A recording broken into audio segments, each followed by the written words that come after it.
go. We in there.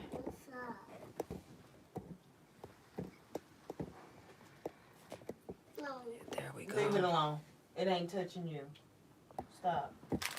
Turn around. That's perfect. Just relax. Okay? There we go. No.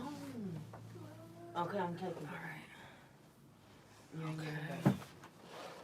As long as I can see all of us. I can. Okay.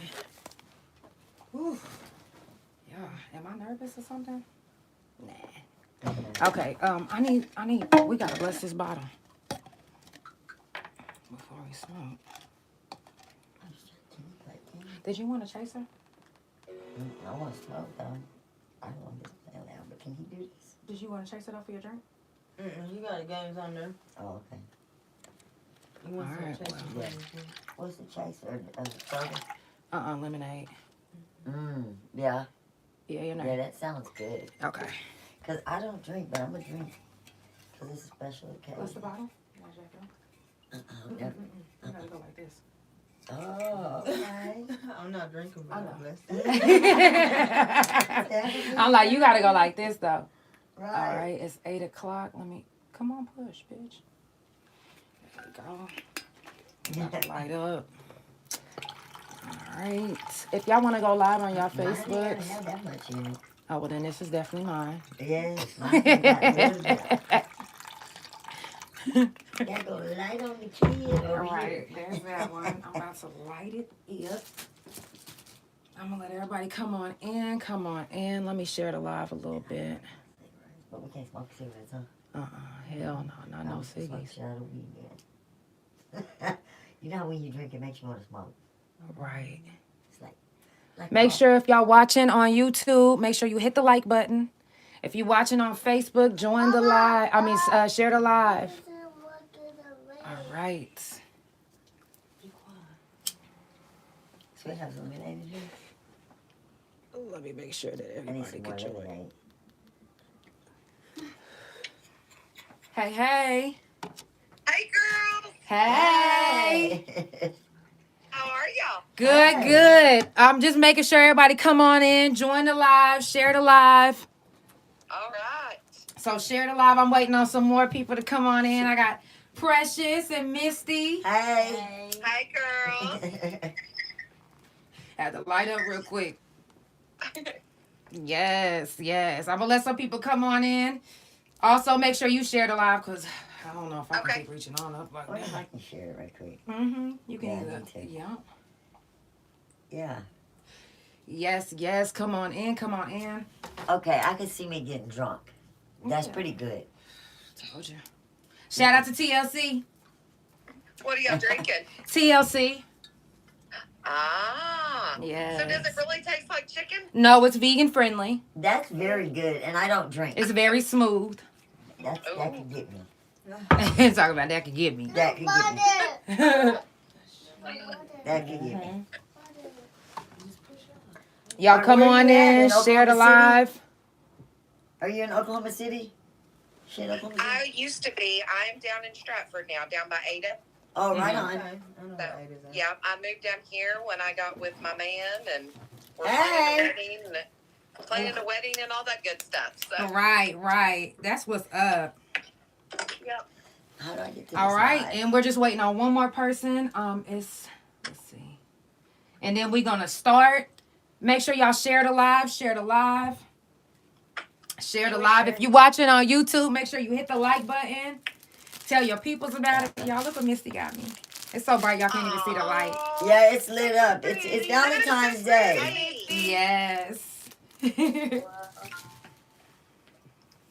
No, because if I was still in Oklahoma City, I'd be there with y'all on the couch. Right. That's what's up. I'm so glad they pulled up. I was like, somebody got to pull up. I don't want to be alone.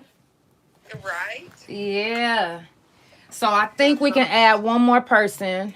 Yes, we can actually. It's an honor to be able to pull up because we free, y'all. Right. Toast to that one. Straight up. Absolutely. Yes. Mm-hmm. Ain't nothing better. We're free. Yes. Exactly. Let me see. Let me send the live to a couple more people.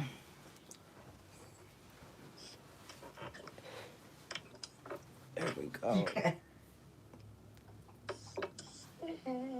Don't have to hide in the bathrooms now with our stuff. No Right. bullshit. That part. Make sure y'all share the live too. There we go. So, We could actually get started. So whoever comes on in, if anybody else want to come on in and join, because we still got Kendra Russell, Daphne, Stephanie, and I think that's it. Let me see. Yeah, and we got Tammy. So, first of all, if you're just now tuning in, it is the Couch Chronicles, and it ain't no fucking limits. I do this every Monday, Tuesday, Thursday, and Friday from 8 Central Time. And we are actually on the second season. Your music's all in my playlist. I thought Thank you. So long. Thank you. Love. Thank you. Wow, I'm so proud of you. I definitely appreciate that, for real. Oh, I have girls down here that'll hear it and they're like, who is that? I'm like, go check her out. That's my girl. Right. I'm definitely, look, I do this for all of us. Like, I don't just do this for me. Like, I came back to Oklahoma. I was in Detroit. I came back to Oklahoma because I was like, I want to be able to do something for the artists that's out here that didn't know what I know now. You know, because I got fucked over when I first started. So now I'm here to help.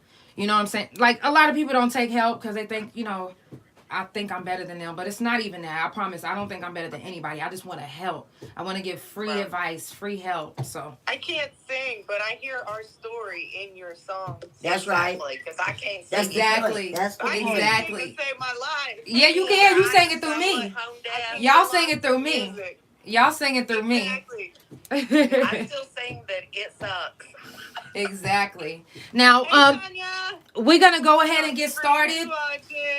We're gonna go ahead and get started. So let me ask you, ladies. First of all, what was it like when you caught your case? How was the yard? What year did you come in? I went in 2003. Oh yeah, and whenever we talk, we gonna do one mic at a time. Okay. And mute your mic. Mute Your mic whatever you're not on. Okay. Go ahead, Tammy. Okay, me? Yeah. Is it me? Okay. Yeah. I went in and I got arrested May 2nd of 2013. I went in 2014, and I mean, I was scared to death. I'll be honest. Right. I was scared. I didn't know what to expect, but it wasn't at all like what I thought it was going to be.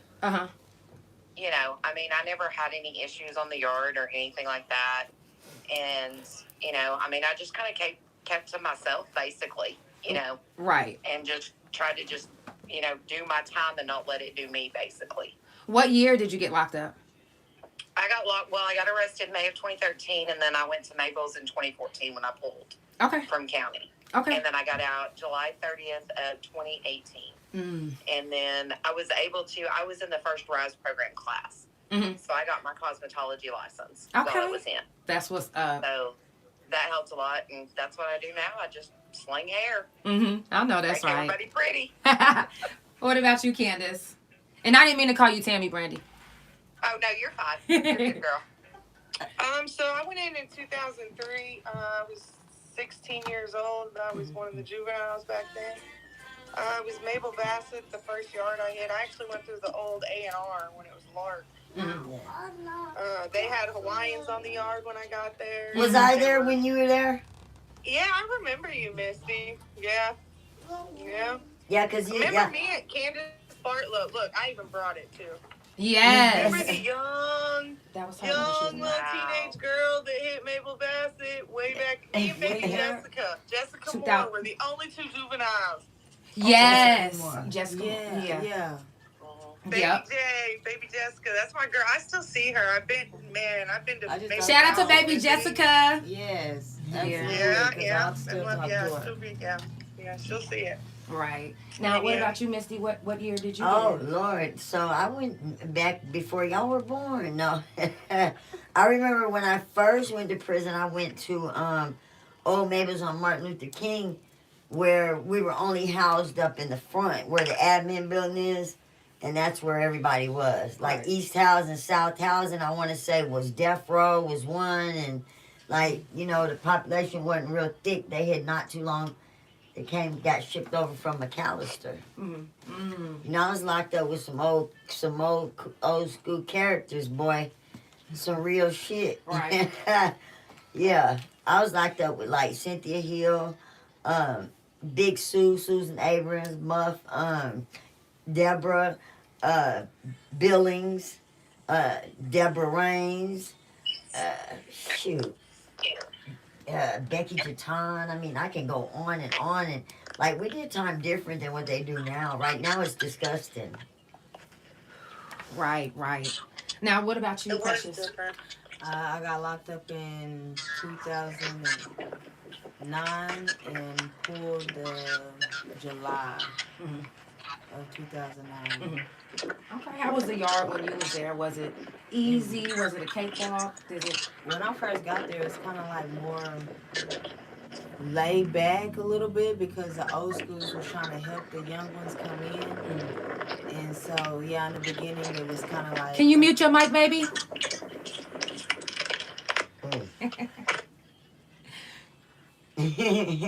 Oh, where'd she go? Kendra, come back. Kendra, come back when you come on. Mute your mic. Okay, so now, when you was on the yard, did you feel like you guys had it easy with the officers? I wouldn't say necessarily easy until I became a part of the RISE program with the cosmetology school. Right. Because they would come in and we would do their hair. Right. And stuff. But we were kind of scrutinized because, they drug tested us every month and things like that. Right. Damn. What about for you, Candace? So me going in, I was kind of a badass little kid. I got in trouble a lot first going in. And a lot of the old heads, they did kind of just swoop me up and like put me under their wing. I was a baby, so I got mommed. I got mommed a lot, which was a blessing, really. They showed me a lot. But the officers weren't my biggest fan most of the time. And then, I don't know, later it was different. Right. So I made actually some friends, like the mail lady. Right. Eddie Warriors. She became one of my lifelong friends. I'll still be friends with her to this day. I don't know. It just depends. There was shitty guards at both yards, and then there was some really cool ones. Some of them just doing their job, just trying to make it. Miss Thomas, the Eddie Warrior, she hated. Okay, so me and my husband got married while I was still there, and she didn't like us at first. You know what I mean? She was our biggest hater. She's the one that caught us on the yard. And then later, we got married to see each other, and she became one of our biggest fans, and like seeing that I was trying to do things differently, and so I don't know, relationships changed even while in there, I guess. Right. Now, being locked up at that young age, how was you able to function? So at first I didn't. It was bad. Like at first I didn't care. I lived on level 1. I couldn't even buy cigarettes. Right. I went to canteen at Mabel Bassett and they said, Houston, we have a problem. You was old enough to go to penitentiary, but I'm not old enough to buy a cigarette. Right. An adult prison yard. And I can't buy cigarettes. So on my 18th birthday, Miss Morgan, my unit manager, bought me a pack of Marlboros. I'll never forget that. But yeah. So back when y'all was in prison, you can buy cigarettes. I was actually in when they stopped it. They took them from us while I was there so many times. When I was there at the end when they stopped selling them, period. It was law. Blessings on time. And then when we didn't have them, we had them. But was, burying them in the garden and stuff. Exactly. Kendra couldn't get good reception. She said she works at the funeral Hey, home. I have a question. I want to know does everybody think that what you went to prison for, you should have really went? No. Honest to God, do you feel like you should have really went? You deserved. I mean, it's over with, so you don't have to convince nobody. Right. That's done. Right. So, but looking back, do you say, okay, all right, I should have went. I learned my lesson, or no, or what? Because I don't feel like I still right today have committed a crime serious enough to go to prison. Mm-hmm. Honestly. Right. So how do you ladies feel about that? So I was agree. actually- Go ahead. Oh, you They know, both Candace. said that's it. I was actually involved in something pretty messed up and on a really, really bad path. I was a juvenile teenager running away because I'd been sexually molested in the home and was in and out of the streets. And so some crazy stuff happened. I got with the guy that scared my dad. He ended up killing somebody in front of me. And so they got me for accessory. And then he set the hotel room on fire. And so, I don't know, I put myself in that situation. I was doing some really messed up things, but at the same time, I was still a kid, and the system in a lot of ways failed me. So That's Right. my point, yeah. Right. Right. What about you, Precious? Prison I feel saved me, though, too, because had I not got snatched up off the streets and put in there with so many people that turned around and looked out for me. Because you I learned might a have different ended up set of in the morals ditch. that you probably wouldn't have learned. Mm-hmm. Right. Yeah, That part. I think I needed it in some ways, but in other ways, it scarred me. I don't think that Yeah. me personally, I don't Scarred think me. that I should have deserved as much time as they, you know what Gave I'm you? saying, that as Right. much as they gave me, you know what I'm saying? Like, How much did you have? I signed for 12 and did 10 flat. So I don't feel like, you know what I'm saying, me personally, yeah, I knew I was going to go down that road, but as much 10 time, years? you know Like what I'm saying, what? like y'all basically waited until I turned 18 and that was in 2 months. Y'all didn't contact my family, none of that, and y'all just pushed me through the system, you know what I'm saying? Yeah, So that's like my she point. said, they Yeah. failed me, you know what I'm saying? Like, Yeah, it was just, you know. straight up. Because you know we had the highest giving out 4 huge prison sentences for little bitty double crimes, digit too. numbers, I man, don't know because how many girls I was locked up with for 5-10 years for a pin or joint in their car. Right. Snatched away from their babies for what? For some shit we hey, can legally hey, do before now. before we even Right. came on, I told Janelle, I said, I just want to see the motherfuckers that stole that 40 million from the charter schools to get something. Yeah. Like, I didn't do that much, and I spent a lot of years in prison. Or maybe the ones that stole all the millions from Swatley's, maybe they can go. Mm. You know, I don't care where you from. Like, they sent me for less than that. Right. Now, Yeah. as when we were all locked up, like, not even just for me, for any one of y'all, how was the bond with the women on the yard? Was it a lot of snitching, or was it a lot of When I was like that. was it a lot of people that was actually what was it a lot of snitching, or was it a lot of people just being unified and not telling because, you know, we'll get more if we don't say anything? That's the era I was in. That's not where they're at now. Yeah, that's what I was going to say, too, is then there that was the down-ass people that just wanted to do their time and get by.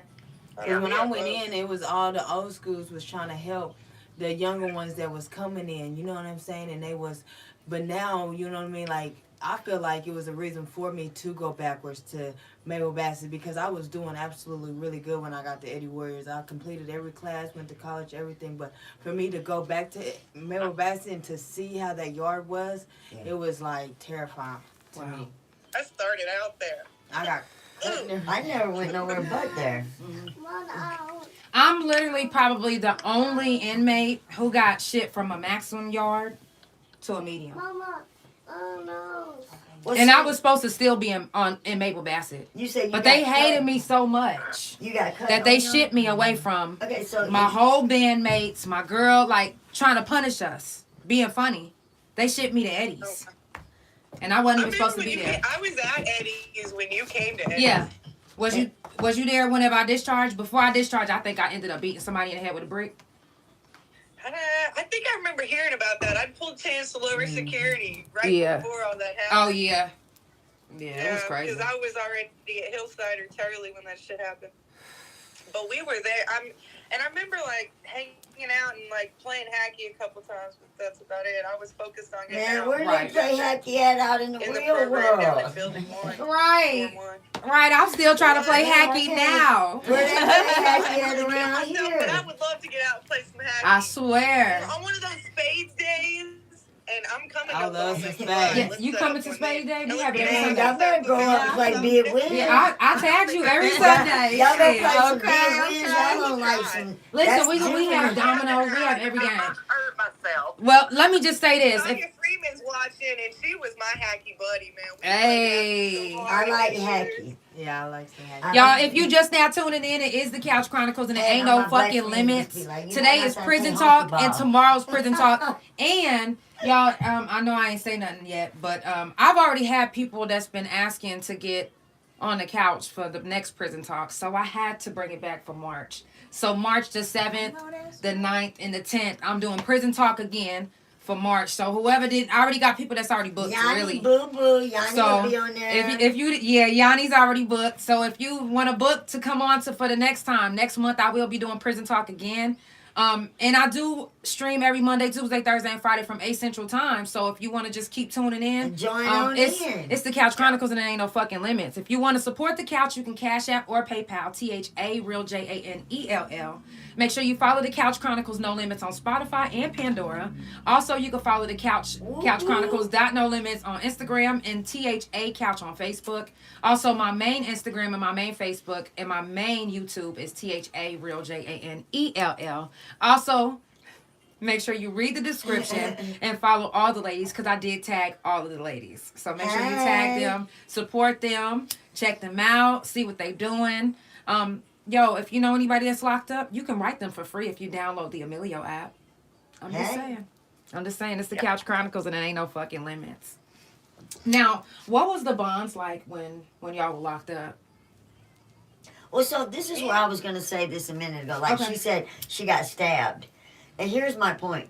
And that's because we're in this different era here, because these politicians and stuff they're sentencing these kids basically. And I'm not saying she's a kid, but she's a kid as opposed to my age. Right. And you're giving them double-digit numbers, like outlandish fucking sentences, bro. What the fuck do they care? Right. When they get in on that yard, they don't give a fuck. There's no daylight. I ain't getting out. What do I got to lose? They fucking whoop the police. Mm-hmm.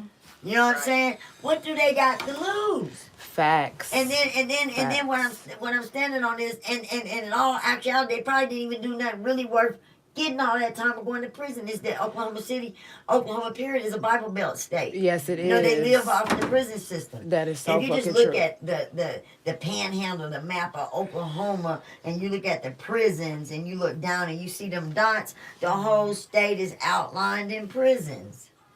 Yep. That's how That's they true. eating up in here at our expense.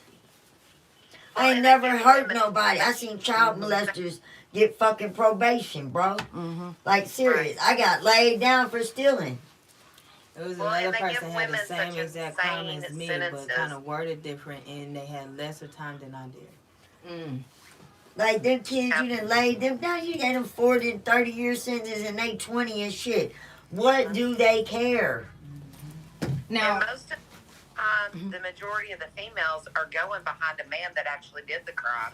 The Right. man may get 2 or 3 years, and the woman get 20 years. Yeah, Right. period. so did y'all have co-defendants? Yep. Yeah, mine was he's my ex-husband now, but yeah. And I'll tell you this, my Do you have a mama- relationship with him? Are y'all still cool? Oh, heck no. What about you? Did you have a co-defendant? I did. He was a man much older than me that I'd gotten with because he intimidated my dad. He was psycho. He had lunatic tattooed on the back of his head. That should have been a clue. Are y'all still cool? That should have been your first clue. Are y'all still cool? That should have been my first clue. Are y'all No, still we're cool? not still cool. Okay. I was a kid. It was a mistake. It was, no. What about you? No, I try to reach out to her once we got out, but Did you try to reach out to her because you wanted to be her friend, or because? just to check on her, you know what I'm saying? Because by the time I was out, I was like, dang, this is different out here, you know what I'm saying? Like, So y'all tryna wasn't the tell- type of co-defendants to where that person snitched on you, or? I took mine, she took hers, and we went, but the lawyers, you know how they try to do, oh, she went stay Yeah. because I was younger, that type of stuff, but I never once went against her, but in her mind, she felt like I did. So did y'all have a beef on the yard at first? Yeah, we did. She had everybody going against me on the yard. Like, when I first hit the yard, everybody thought I was this person that she had planted in their mind of how I was, and then it just went from there. And then towards the end, you know what I'm saying, we got into it right before we got out. And I was like, you ain't even worth my time because I just basically did 10 years. I didn't have to go with you. You know what I'm saying? So how did that affect your time? It didn't really affect my time as much. I mean, I just went on and did what I needed to do. You know what I mean? Like, I had people test me, but at the end of the day, they all knew. When you come to me, you already know what I'm going to hold my own. Right. So, but I mean, at the end of the day. Did you find yourself fighting a lot? Yeah, in the beginning. Yeah, it's like they tested me a lot. Damn it. Yeah. Right. Yeah, because I was so little. After I got out the shower, and I had to fight butt ass naked. Man. Yeah. I had this Yeah. one girl kept on coming back with this lock, just kept coming back, coming back. At 6 something in the morning, but I felt that the spirit woke me up. I was like, hey, y'all, wait. As soon as they walked out, she came in, and I was just like, oh, gotta fight my way up out that one. But I stayed ready from getting ready, baby. Like, but I mean, I had to do what I had to do. But after I felt like I had proved myself, it was like nobody really dealt with me. And then when I went to Eddie Warriors and came back, it was a whole different type of crowd. So then here I am and felt like I was like, I'm not doing this shit again. Right. I'm not supposed to prove myself again. So let me just, you know. And so I just kind of just separated myself. And as soon as I separated myself, boom, I went on to KB and I got on out. So yeah, it was, the yard was Did crazy. you find yourself in a lot of conflict on the yard? Well, Not I'm well. known. I don't know. It's like I was kind of well known, I would say. You know, that's all. I don't know. I guess I'd say the things that did happen stood out. So and what do you mean you was known? I was real well known. Would you say? Like, I think that No, you didn't. they're you still didn't talking live. about me. Let's take on this part too. You just- Yeah, I'd say they're still talking about me right now. But what do you mean by you well known for people who's I don't was know just what that well means? known, but I never treat nobody different. I just had a lot of money. I bought the police, basically. Would you say? So what does that mean? Like Like, for I people went that out- don't know, it's like Like, it's I people did that's time- watching that just I did time in a different era. Like, I had like 3 or 4 police that I paid to do whatever. You know, I had dope, I had money, I probably had more money than the warden. The feds came for me on that yard, like $70,000 that went through my hands in a year, like that kind of money. But nobody snitched and nobody hated and told. Like, I Right. did time with some old school cats that they was minding their own. You dig? So when you was on the yard, you was basically top dog. Right.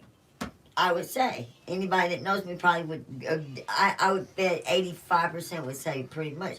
However, you can't get nobody to ever say that I treated them different, or that I was a bitch, or I ever was bougie and thought I was better than nobody.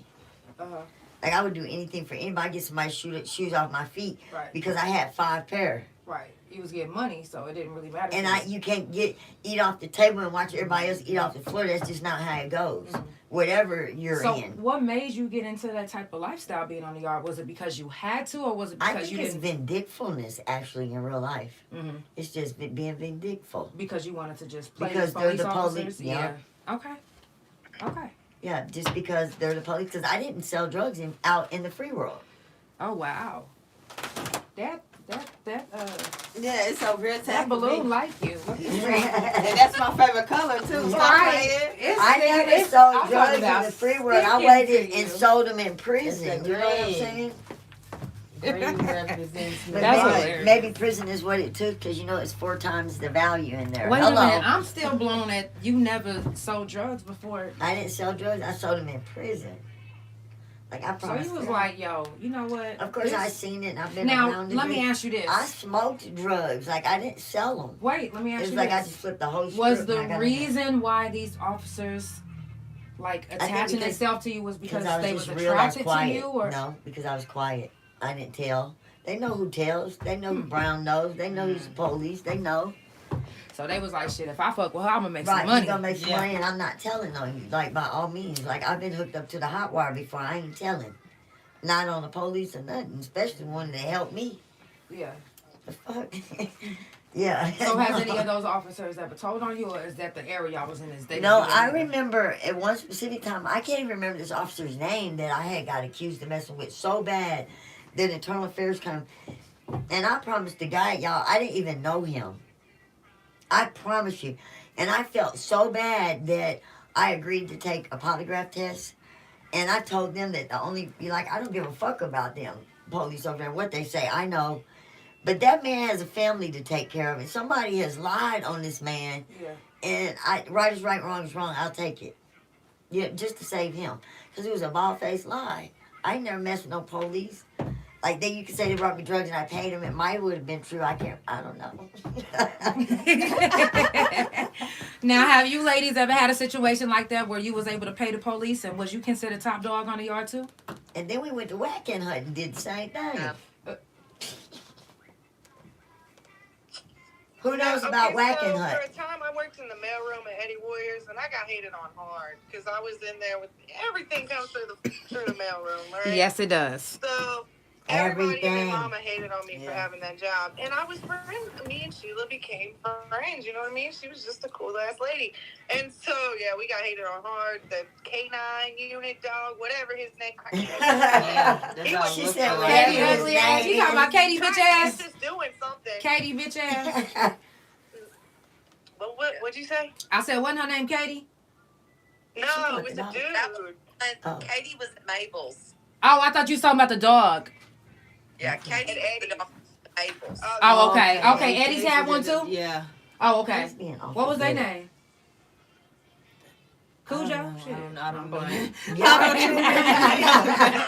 talking about Cujo. I'm over here really trying to think working in the too. mailroom. Hey, I remember I was on I didn't really in prison. We was in, you know how they had the clubs, you know, and they wanted us to donate for the drug dog, and I'm selling big dope. I'm like, we not donating for that dog. Like, no, that's not happening. Was you considered top dog when you was on the yard? No. That law, I feel like a didn't lot wanna of be. people. People come after top dog. Yeah, they I only. I I just feel like they I only think kind of was kick cool with me everybody's because ass. I my mean, I'm cousin just was saying. Dory. You know what I'm saying? And that's just the guys on job. I don't feel like nobody really fucked with me like that. I didn't. No, I'm not saying you, but like some of the other ones, which was Yeah. cool, you know what I'm saying? But they all knew me by Dory's cousin. Right. Now, have you guys ever been put in a situation where you didn't like somebody just because your friend didn't?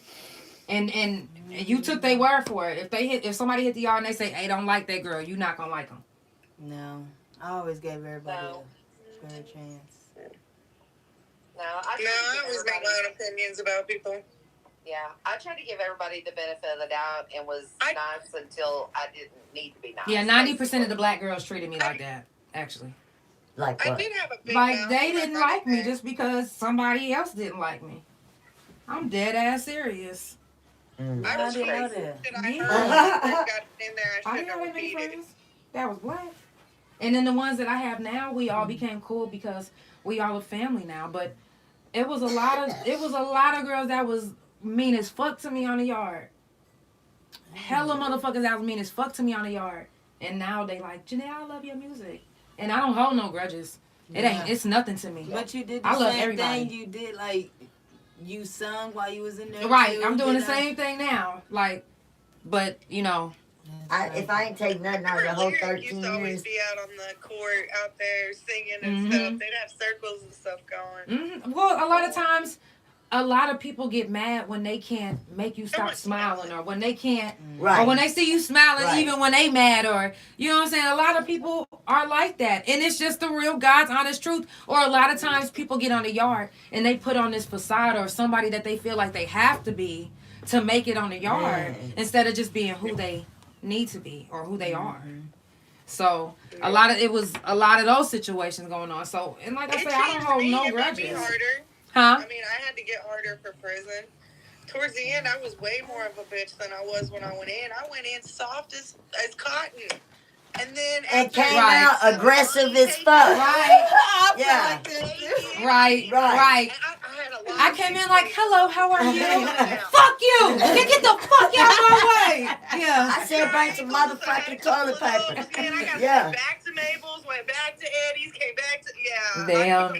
I think with them that switching back and forth, that's like kind of like could be a headache, cause you know what I'm saying. Like to me, Listen, Yeah. and this change. is what made it worse for me. Is I knew every time I got shipped, I knew I wasn't supposed to be going from Maples. They literally was just doing it because I wasn't in lock because I was fighting the girls back or none of that shit. I was in lock because I was fighting these officers. The misconducts they was writing me, I was beating these bitches. Yeah. And they couldn't figure out what the fuck was going on. They was like, she's doing something. Like, no, I went to the library and I was reading up on the motherfucking... part. Because, first of all, I'll never forget this. I got written up for this lip ring. This same lip ring. This same one. Man, they were bad. Yeah. But the way the misconduct was wrote, it said something resembled a lip ring in her mouth. Look like. That's what that said. First of all, the definition of resemble is like look like it could be in or whatever. Uh-huh. So Pretty that's much. where you fucked up. And the second thing where she fucked up was she didn't confiscate it. Why you let me leave if I had a object that I'm not supposed to have? Why you didn't confiscate the contraband? Right. Oh You yeah. got a piece of glitter on your lip. That's exactly what I told them. Yeah. When I went to my hearing, Angela, hey, you know I love you because I ended up beating Miss Angela Johnson was my hearing officer, and she gonna know I lied, but listen, I had to. So listen, I had to. So I went to her. I had this fake ass briefcase. I went into her office and I had this big ass. Y'all remember them big ass chunk of glitters that we used to put on our eyes? Mm-hmm. Man, I must have glued that shit right there where that hole was. I said, now, Miss Johnson, if I'm walking past you real quick, what does this look like? Like it resembles a lip ring, right? Yeah, see? She was like, man, it took her like 10 minutes to deliberate. Soon as she finished, I was actually holding in my butt cheek because I really thought I lost. So I'm just sitting there like, but I'm looking confident as fuck. I'm like, she was like, well, I find you not guilty. I was like, Thank you. I was biting my lips. Y'all know how I smile so big. I was biting my lips trying not to smile. Because I was like, I didn't want to smile in front of her so she'll know that I really was just gaming her. But not because but because y'all know that's what we got to do. We ain't trying to get no misconducts. Not some petty one. But she still wrote it wrong. So that's what really got it. You know, you wrote it wrong and you didn't confiscate it. So it is what and it if is. you put yourself in the other person's position, like if I was a CEO, grant you I'd probably lose my job for not doing the bullshit. If I knew I wrote you a misconduct for having that thing, whatever, in your lip that ain't bothering me, but it was going to keep you in prison another year, I couldn't do it. I couldn't do it. Yeah. Now, if I seen you punch somebody in the face, I'm sorry, I got to do what I got to do. But that's just bullshit. That tells you what kind of people they are. Like, hello? Yeah. Who does that? I'm just going to keep you in prison another year because you got to fucking... Right. Now, did y'all get misconducts a lot? Yeah, that's why we did so much. Towards the end, it seemed like I'm like, wait a minute. I'm getting out. Why is this like for real? Like I'm just get out another week. Like why aren't you writing me a misconduct? Y'all know what got me out of prison quicker? My Class X misconduct. Oh yeah. Yeah, they gave me 365 days back. And you want to know how? This is what I did. Is when I seen that people was getting Class X misconducts and going right home right after, I said, oh okay. Shit. Yeah. I said, I'm not even finna tell nobody. I'm about to just try my theory out, right? But I didn't know that they was gonna ship me to another yard. They ended up shipping me to Eddie's. Sucks. Yeah, that's when they shipped me to Eddie's. Eddie's. I wasn't even supposed to go to Eddie's. I was That's supposed the to. most I had miserable. when I went to Eddie's, I had 17 points. I wasn't supposed to go to Eddie's at all. I wasn't even supposed to go Nowhere. to lower security. I wasn't even supposed to go to low security when I went. But they wanted me because I was like I said, I wasn't trying to fight people. I was trying to fight the officers like at their own game. Yeah. I literally was at Turley and they had this big ass you know where they show you how to exit out for an escape route for the fire? Yeah. Well, on that escape route, it said designated client smoking area. First of all, I don't smoke cigarettes, but I was like, it's a lot of girls that's here that do smoke cigarettes and they need to. So I said, y'all give me one of your fucking cigarettes. And on the board, it also says that we can have a lighter. Now, mind you, We wasn't allowed to though, to have neither one. Damn it. I said, give me that shit. I went into the designated client smoking area, and I was like, and I kept doing that until an officer came by, and they was like, hey, what are you doing? I was like, I'm smoking in a designated client smoking area. And so they cuffed me up, they took me to the office, and they wrote me a misconduct. And I smiled the whole time because I couldn't wait until my hearing day. So on my hearing day, I text the officer because he came. This is when I was at Turley. Mind you, I wasn't even supposed to be at Turley. Whoa. So, yeah, I wasn't even supposed to be at For Turley. 17 points. Wasn't even supposed to be at Turley. So I took this officer. I said, sir, can you tell me what this board says? He was like, oh, okay, it says they can have a lighter. I said, now, the area that I said, sir, can you look on your thing and tell me where it says I was smoking at? And it says, it shows like a little picture or whatever. I said, now look at this little fire extinguisher. I said, what does that say right there? He was like, it says the designated client smoking area, actually. I was like, yeah. So I beat that misconduct, and after that, they did everything they could do to ship me. They shipped me back to Mabel's, saying that I had a misconduct, but the misconduct never followed me. So, yeah. They was just doing a lot of fuckery shit, but that's what they do. That's what they do. They want to, if they see that you're happy and you've made a bond enough to where somebody's your family, to where it affects you, like emotionally, physically, and everything, they're going to do everything they can to break that up. Oh, yeah. They're going to do everything they can to break that up. Have you guys ever had somebody that you were so close to that you would fight behind? Oh, yeah. Oh, yeah. Well, and that's like, okay, with being in the RISE program, we were looked at different on the yard by the officers, because we were in the cosmetology school, we were the first class. So, like, when hooch would be being made on the pod, and they would come in, especially Bohan. That bitch could smell it. I don't listen. Every time that stupid ass name get brought up, girl, I almost have an anxiety attack. I'm telling you. Okay. Let me pour another shot. Did she have her hair cut on the side? Miss Bo. Listen. She would not fuck with me. Was she the older lady? No. Let me look let her like finish a boy? her story. No, she don't look like no boy. She looked like the devil.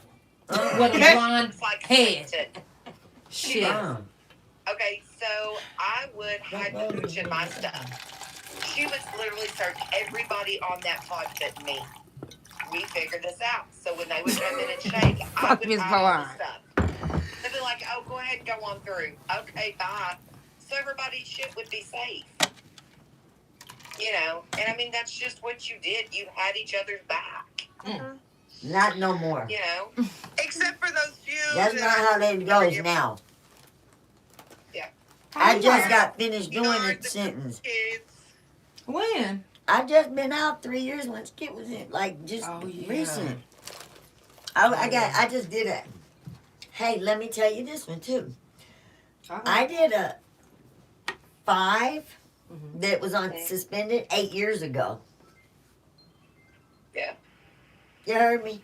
Only in Oklahoma. Right. Only in Oklahoma. Right. Let me tell you something. And this is how I always explain to people that's not from here. I tell them, listen, you can go to prison, and this is why I made sure that I discharged my time. Fucking This is why I did so much time, because I made sure that I did. discharged. Because when they tried to give me parole, I said, no, thanks. I'm good. Yeah. Because this is what I tell people, and I don't give a fuck what none of y'all say. This is how I believe it happens. If you take parole while you in prison, and you get out and you get in trouble, they make you do your whole sentence over again. Yeah. Period. That's how I feel out here in Oklahoma. That's what they do. That's basically because I. That's basically it. Yes. Okay, they did. It's like nothing that you did before counts. They don't even use it as time served. They don't give a F. They can give you that street time, but they ain't going to. Yeah. Yeah. So, first of all, if y'all just now tuning in, it's the Couch Chronicles, and it ain't no effing limits. Right? Okay. I do this every Monday, Tuesday, Thursday, and Friday from 8 Central Time. Make sure you follow the ladies. Now, hit like and subscribe. Exactly. And if you watching and you supposed to be up here, I still got slot for another person. And when another person leave, y'all can come on up. You can hit the add button. So you can add yourself to the live. So we still got more room. Precious is here. Tammy Hi. Taylor is supposed to be coming. Stephanie Carrell, I seen her send me a message on Instagram, but that's not helping because we here. And Daphne is with her. Kendra Russell is at work and she said, "Oh, somebody hit the button. There's Tammy." Okay, so right, so Kendra it works at the funeral home and she said the reception is kind of bad. Hey, so. ladies. Hey. Hey. Hello. How are you? I'm fantastic. How's everybody else? Good. Sitting here and chatting it up. Ha! I was Tammy Boggs. Yes. Right, Tammy Boggs on the yard. The Bart, look, you gotta bring back out the Boggs. Listen, I am gonna be getting a divorce, but I'm keeping my name because Tammy Taylor's never been to prison. Candace Bartlow Long has a pardon, and I can check that. I've never been convicted of I don't have to. Hey, that's Right. So let's talk about it. Can you tell everyone that's watching, you know, first of all, what your sentence was, if you don't mind sharing, and how you got pardoned. So I was a violent offender. Anybody who knows me knows I did some years. I got a 10-year violence sentence. I did 85% day for day. And I did parole out and do a couple months out, but it was nothing. So I started working and found out quickly that if you haven't been in trouble in like 10 years, even if that's when you got sentenced, see, I got sentenced way back in 2003, and it'd been 10 years since then. It didn't pop up on background checks.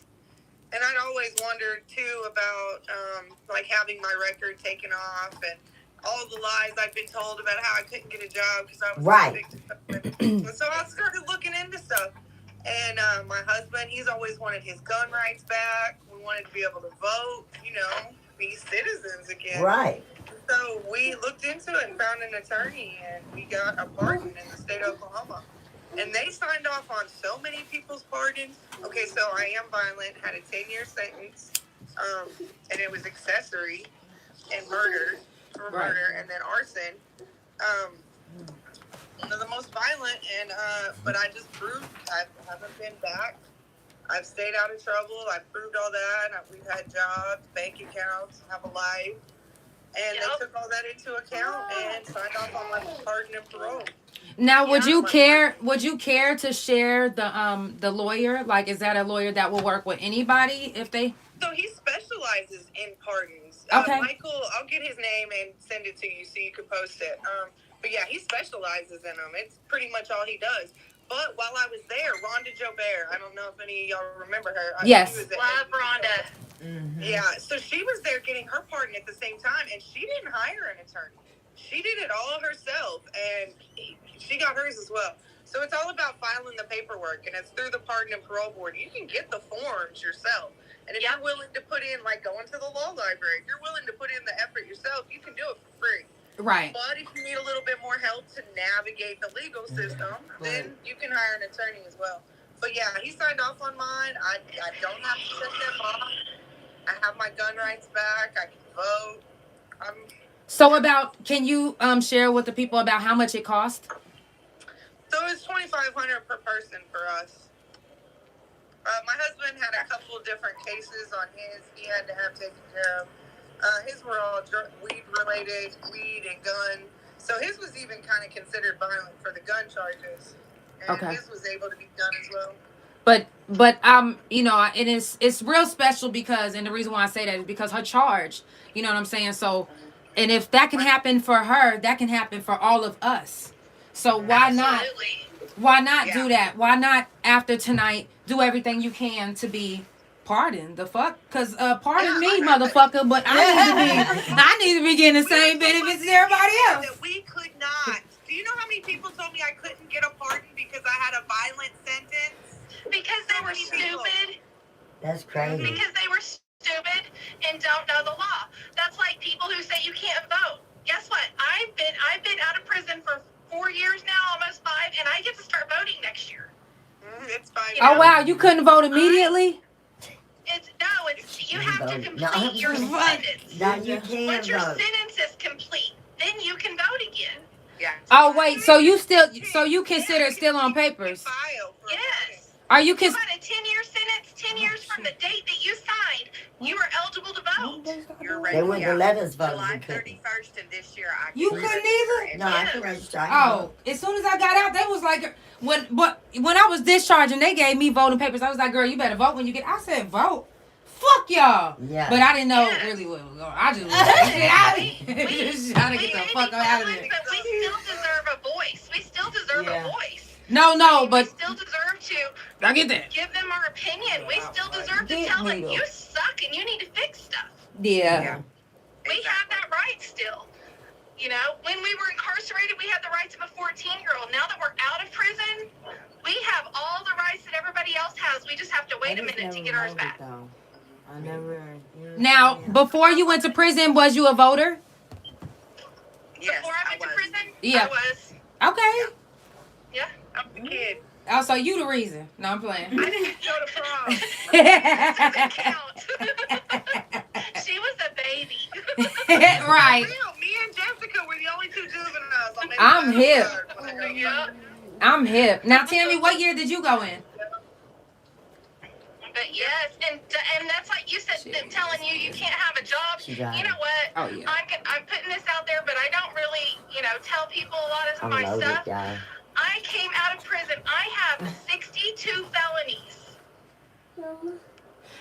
And all of mine are check and credit card related felonies. Oh, Okay? wow.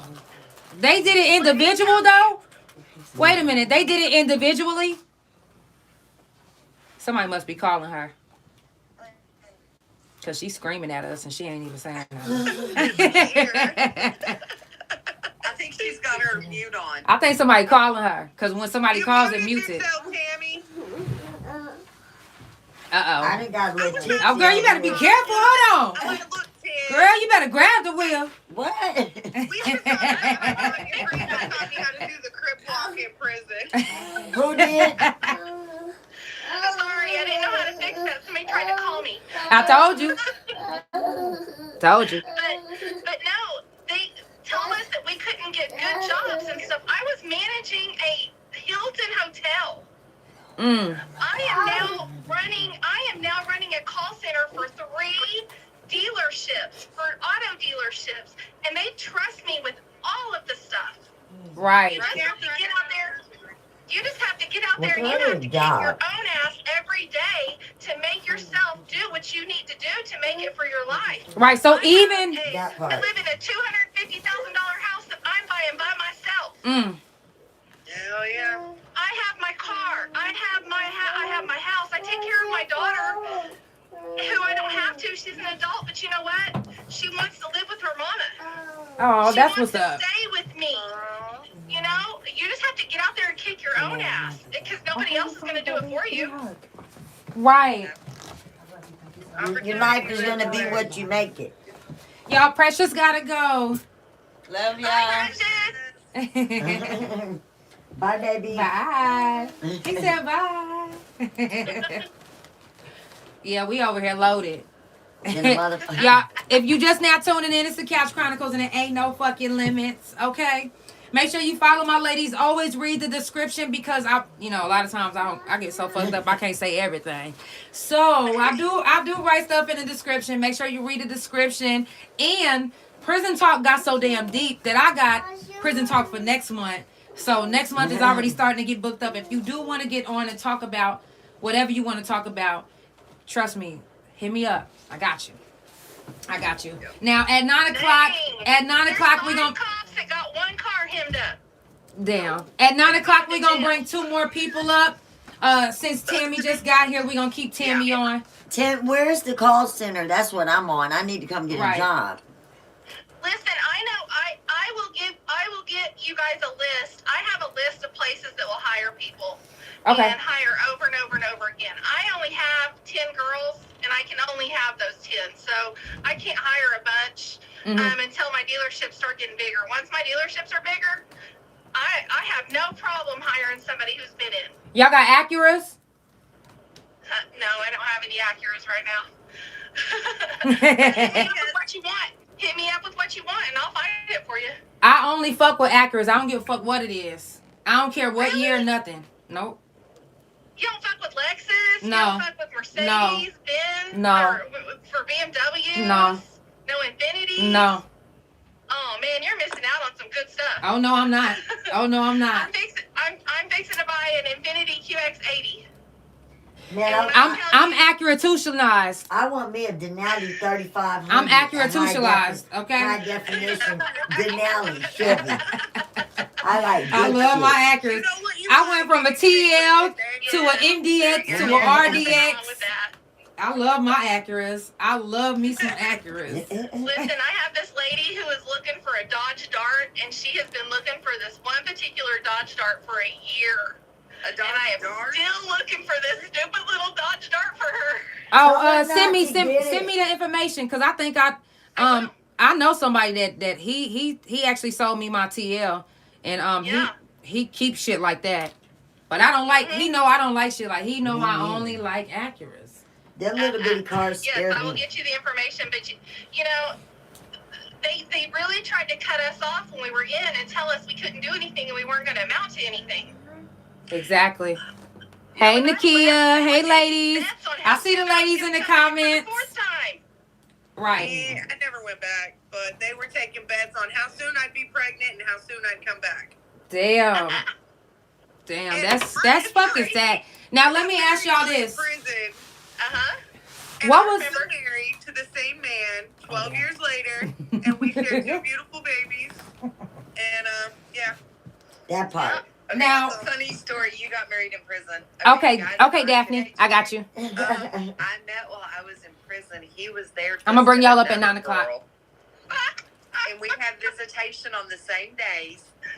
So I got to know him. Okay, so he's a tattoo artist. So when I get out, my son, for his 18th birthday, he wants a tattoo. So, of course, I schedule him with Bear. Right. Because I'm like, I've seen his work. He's a good tattoo artist. Here we are. Now we're getting married. So mine was my best friend before, and going through A&R, he was in trouble. So I put him in my jacket as my half-brother, right? Because Right. he was in trouble. He had to be careful. He started coming and visiting me, and it was very clear to Miss Thomas that he was not my brother. Not your brother. I was remember not the that. touchy, Right. grabby. That part. So she had him escorted off the yard, and so the only way we could see each other was to get married, and we did. Wow. Yeah.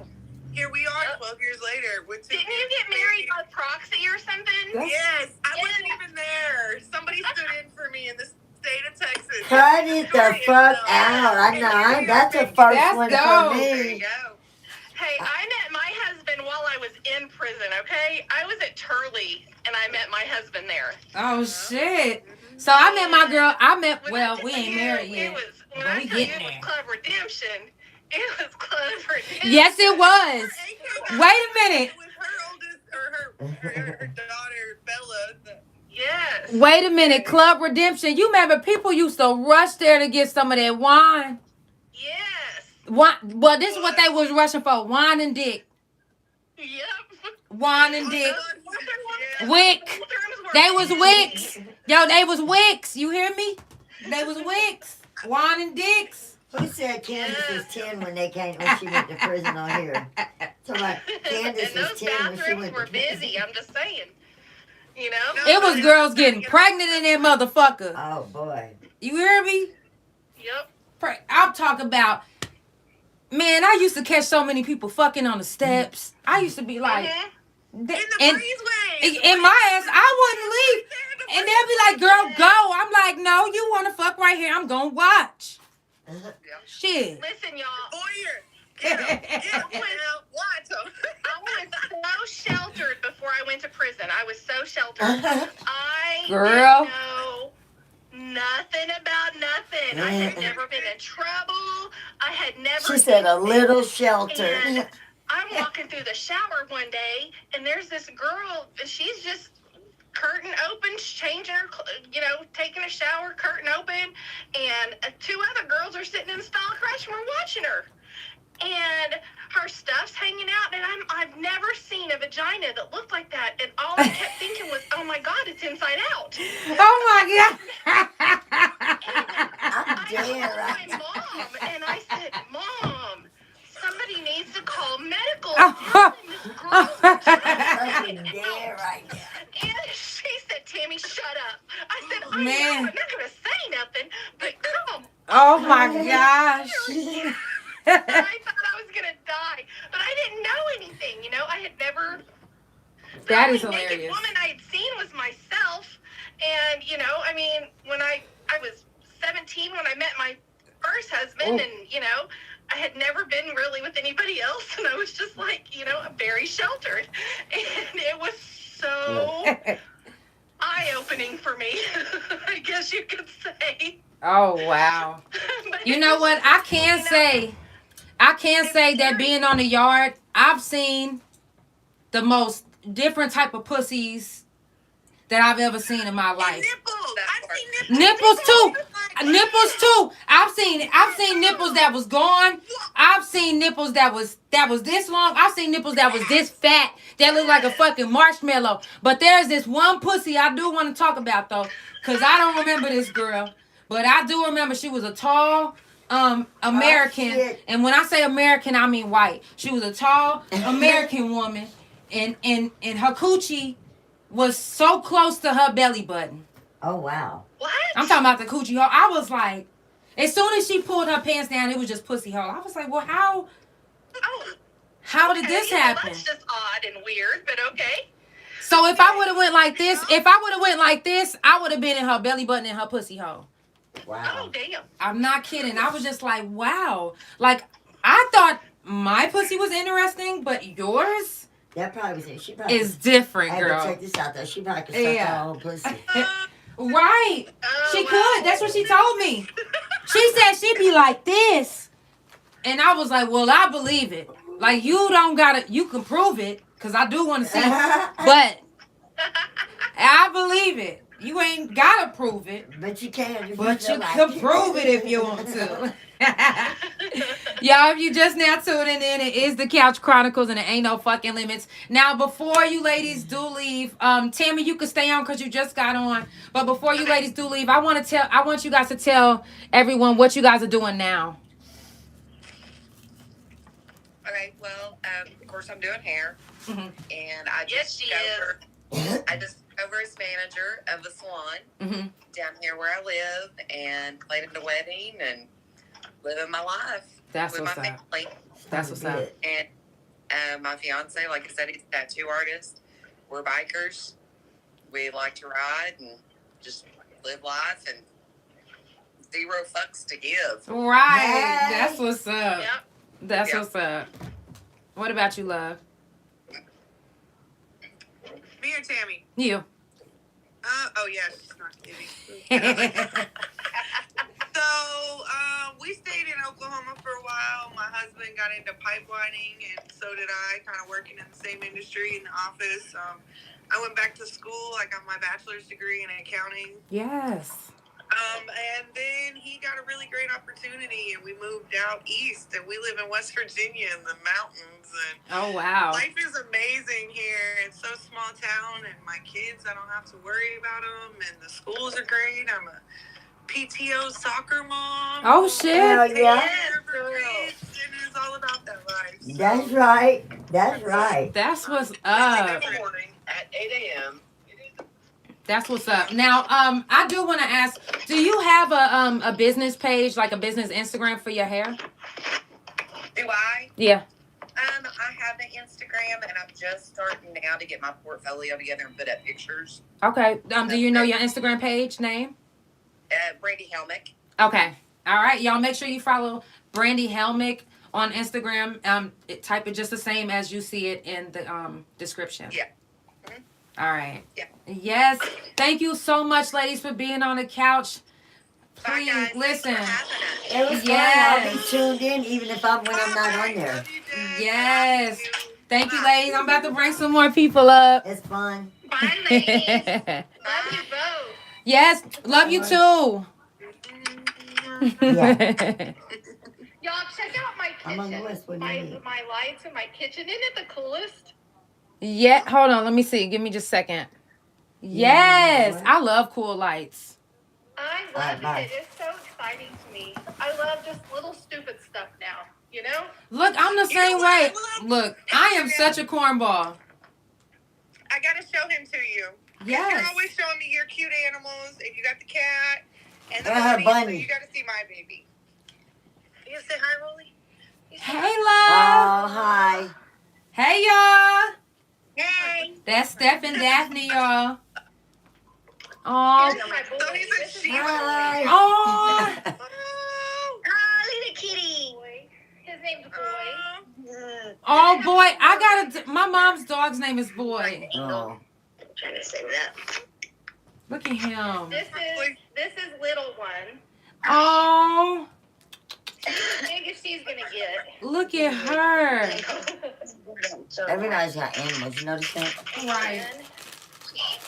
Y'all don't want me to go get my babies. I got so many of them. Girl.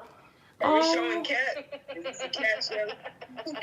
No, we were showing our fur babies. They don't want me to go get all 45 of my bunnies and my cats and my birds. Yeah, we do. Yeah, boy. We'll be here for all night. We'll be like, okay, well, this one and this one and this one. Ooh, shit. I just have the 3. Actually, 2 of them are mine and one's my daughter. So. And that's what's up. Now, Steph and Daphne, hey, y'all. I'm trying to see y'all heads. We've been trying to get in here, but Her laptop wasn't working. Oh, it's okay. What y'all on now? My phone. Okay. What's this, an Android? I can't see none of y'all. Oh, man, I'm team Android. Where y'all at? I want to see y'all beautiful faces.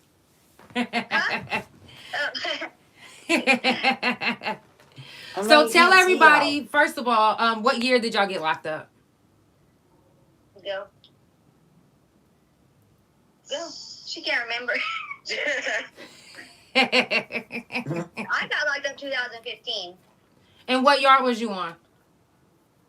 I went first. I was at Eddie's, and then I got moved to KB on an accident. So I wasn't supposed to be there, and then I got moved to Mabel's. Damn. What about you, Steph? yeah, I got locked up in 2012. Yeah. And you start. December of 2012. And where did you start at? Mabel's. Mm-hmm. Yeah. Now, when y'all first got locked up, how was your sentence? First of all, I'm glad I got y'all because it's a stud and a femme. So, as a femme, Daph, how was it for you? It was hard. The only reason I had a easy time was because I could draw, honestly. Right. That was the only reason, because I could do art. Because it's hard. Mm-hmm. It wasn't easy. Right. Yeah, at all.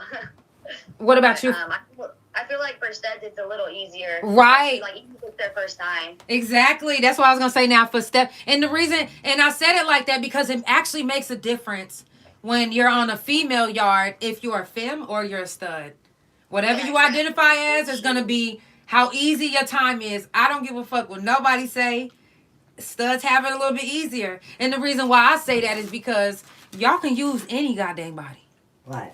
The ugliest bitch they got money. I don't give a fuck. And you would.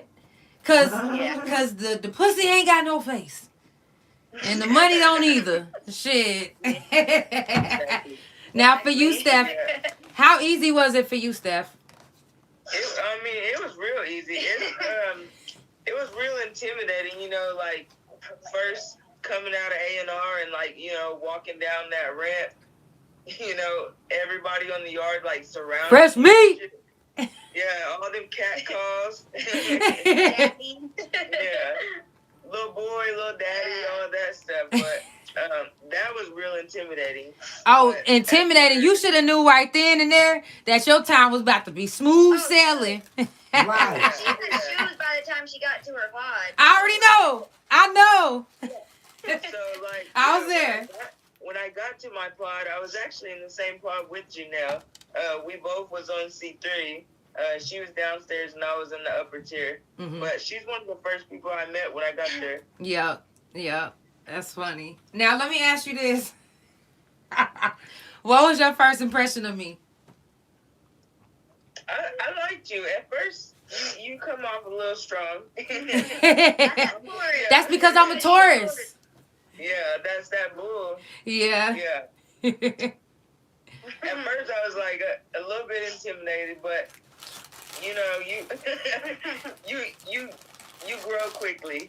Yeah, for sure. Cause I literally just, I like people didn't understand me because we supposed to be in prison and we supposed to be like, but I was like, I love everybody. Like I want to get to know everybody. I caught my case because to me, I felt like I was standing up for myself as a young adult, and hey, I ended up getting caught, which I didn't give a fuck because I didn't wear no mask, because I didn't give a fuck if I got caught or not. I was just like, this man, in my head, I was like, shit, he raped me. To me, right. I was like, he deserved to be shot. Hey, if I get caught and I do time, if he survived and I end up doing time, I'm going to do my time. Like, I had an opportunity to run. I had that opportunity. You guess what I did? I said, no, I'm going to turn myself in and I'm going to go do my time because I don't want to get out, or I don't want to be doing my music and they be like, oh my God, that's the girl that's wanted. Yeah. Like, who wanted to do that? Not me. So I was like, I'm going to do my time. And instead of taking parole, this is another reason why I didn't take parole. Because I was like, instead of taking parole, I'm going to just discharge my time. That way, when I get out, if I get an opportunity to go out of state and do some music, I'm just go. Like, I won't have to answer to nobody. I won't have to get permission. I can just go. So, yeah. That's another reason why I was like, I'm just going to stay and do my prison time. And, shit, yeah. I love my woman. I met my woman on the yard. So I was like, shit. Yeah. Head is great. The head is great. The head is great. And the head is great. So I was like, shit. And she's my best friend. So I was like, shit. The fuck? She was the best relationship I ever had in my life. So whenever I finally got out and then we ended up separating and then I ended up getting with a man, I said, shit, bro. If you don't get me pregnant by the time I'm 30, I'm going back to my woman. Know that. Happily. And don't give a fuck. And been back ever since. So. That's good. Yeah, for real. So that's good. Now I'm proud of y'all. Congratulations. Thank you. I'm proud of y'all too. Yeah. Now I like to see the couples from the yard. Me too. Together. I swear, me too. Now let me ask you. Now that you bring up couples, did you find yourself in relationships on the yard, or did you find yourself just using people? So for me, I didn't date anybody else except one person. I got with Tanisha. A lot of people know her. She's a lifer. Well, not a lifer, but she's got a lot of time. She got 30 years. But Tanisha Nolan, I got with her about a month in after I got to Mabel's, and I stayed with her my whole time there. Mm-hmm. At Mabel's, though. At Mabel's, yeah. Right. She said, let's clear that up. Now, let me ask you, so with in that relationship with somebody that has that much time, how was that? It's different. Yeah. I mean, it's hard knowing, like, you know, that you know you're forming a relationship and a bond with a person, and it's hard on them because they know you're gonna get to leave, but they're still stuck there. So like. But she wasn't the type to try to trick her off, though. Yeah. Right. She was a real. Yeah. Nisha was a real good person. Like, she always wanted the best for me. Even leaving Mabel's and, you know, separate and then going our separate ways. Like, she still wanted the best sometimes, for me. So. Mm-hmm. Yeah. Mm-hmm. Now, being in that type of relationship with somebody that did that much time, was it hard for you at first to move on, even though you kind of, like, had her graces? I bet, yeah. Yeah.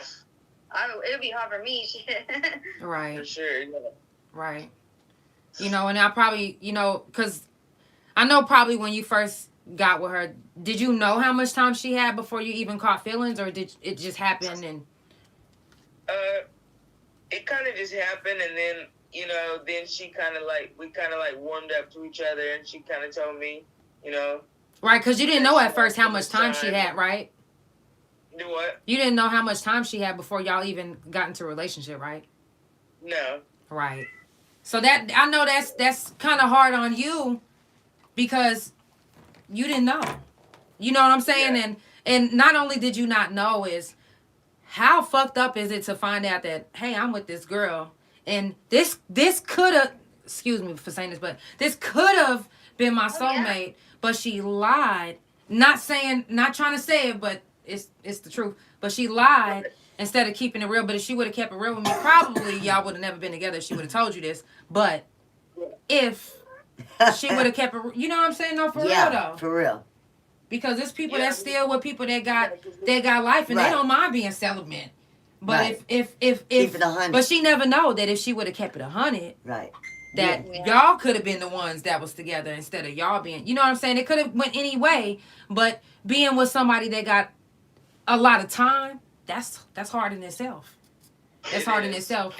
And then to find out that you have been deceived, but you already caught feelings, it's like, fuck. I mean, I done already caught feelings, so might as well stay. Fuck. You know, so. And I think that's probably part of the reason why they keep that to themselves is because, you know, telling somebody you got 25 to 30 years, you know, who's going to really want to be with you. Right. But you also, as... For anybody that, because I know it's people that's in the penitentiary that is watching. If you got life, I don't give a fuck if you got ABC time, okay? What you need to do is keep it 100 because you never know. A motherfucker might want to rock with you regardless. If it was me, I'm riding. If it's somebody I fuck with you, I fuck with you. Like if you got 30 But once years, we find out we've been deceived, we like shit. We might as well just go ahead and stay with this motherfucker to pass by the time. But once it's time to go, bitch, it's time to go. I would never look back and think about you again. We could be friends, but we would never be nothing again. Right. I'm just saying. That's on the lines of hollering at somebody. I'm just keeping it real though. Yeah, like you holler at somebody. I don't hear nothing else you said after you hollered. It's a blank after that. Yeah. But yeah, me and Daphne, we actually met outside of prison, so that's dope though. A few years. That's dope though. Yeah, that's so dope because we y'all live that same type of lifestyle, so y'all get each other. Yeah, you know what I'm saying. And I bet once y'all figured out, like, damn, you was locked up. Damn, I was locked up too. Hey, yo, let's. I get it. So now, what was it like when y'all first found out that y'all had did time? So, I had actually, the year I got locked up was the year she got out. So then when I got out, when I went to KB for the little time that I was there for like 3 weeks. I wasn't supposed to be there. And I seen a picture of her actually. And I'm not going to lie, I had a crush on Nisha. So I seen pictures from her too. I mean, a mad crush, like hardcore. So I seen pictures of her. So I seen when I got out, everybody's hitting you up on Facebook. So I'm, adding people or whatever. And I clicked her and I was like, hey, did I do time with you? Or did I just see you? And that's how we started talking. So I knew she had been, in there. And then obviously me asking her that, she realized, hey, you've been locked up. So that's how it went with us. I Facebook messaged her. Okay, so hold on. The Facebook Love Connect. Let's get it. Because sometimes I see, you know how it says people you may know? I'll be looking at these people like... I mean, I knew you, but I didn't know you. I didn't know you. Y'all, if you just now tuning in, it's the Couch Chronicles. What you looking for? And it ain't no fucking limits. You good. I gotta bounce. I gotta go get my grandson. You are good. Thank you so much for being here. Hey, I enjoyed visiting with you guys. Yes, y'all missed it. Gotta go. I noticed that. Out of all the time, look, I noticed that, like, out of all the time that I've done or whatever, that now I don't even socialize with anybody. Anybody I socialize with, I did time with. You don't socialize with nobody you did. That I didn't do time with. And I never set out to be like that. Like, does that make sense? Right. Like, the only people that I speak with, or I call, or I visit. Can you go to some merch before you leave? Is people I done time with. And I didn't set out to be like that. Like, I'm not, like, but it is what it is because the people that I did all that, like, that's who I would call. I guarantee you it would be somebody I was locked up with if my car broke down on the way home. Right. If my tire blew out. If my water got cut off and I didn't have no water, it would be somebody I was locked up with. I'd be like, Grandma, whatever, to take a shower. I mean, it's just that them people don't go away. And then you even if it's the people that you particularly didn't even care for, it matters a fuck. It's a bond there, and you fuck with them. Right. Right. You know what I mean? Like so you everybody that you fucked with, everybody, you damn near stay in contact with them right now. Yes, and I believe that's what you're saying. That like they say, where you began your life is where you'll end it, because I can name like people right now that like I met as a teenager when I first got in trouble. Back in the back when it was like the old county jail and the old Bassett and the old that part. And these are the same people that now at the end of life that we're still there for each other. And I still see like Denise Burns, Valerie Johnson, like Honey, all them. They could call any minute and then one of us be there in a drop of a dime. You know, for whatever. Like now, two things before Misty leaves. She's going to go get some of her merch before she go, because I want her to show some of her merch, because she does a lot of stuff. And another thing is, before y'all leave, I want y'all to tell me y'all DOC number. I forgot to ask the other ladies. But do you remember your DOC number? Man, y'all don't want to know my DOC number. Yeah, we want to know. Hey, my DOC number starts with 13, 37, 30. Oh, way back in the day. You got the one. Right. 465692. Damn. 451439. 643-126. Are you needing me to hurry? 740-203. Fuck. Starting with Yeah, a one, I'm though. on Facebook Live right now. I knew Misty was going to be way back there in them numbers. Right. I was way back in the numbers. Like, I did time in a different era. Like, Because last May, I went to Hawaii with 2 people. Daisy said 592001. I seen you go with Melanie and Jennifer. I went with Melanie and Jennifer. see what I'm saying? She went on vacation. People she was locked up with. You went with people you enjoyed being around. When I tell you, life is good when you just get your life. Once you get it right, life is good. Yeah. Life is Some good. of them get right just to have their life snuffed out. Can we talk about our fallen sisters? Oh, God, yes. It hit me so hard. I bawl. Yes. I bawl in the shower so much anymore, it's unreal. Yes. She was Melanie so close called to her me 1 year clean, had her kids know. back. Ugh. Melanie And I always called say, me I at cry work, over a she peanut, said, girl. Amber's gone. And You I childish. said, hold on, I who? do. I cry She for said Amber anything. K. And I was like, no. Ava called me. Yes. And it's just like, it just makes you heart sick and Harjo.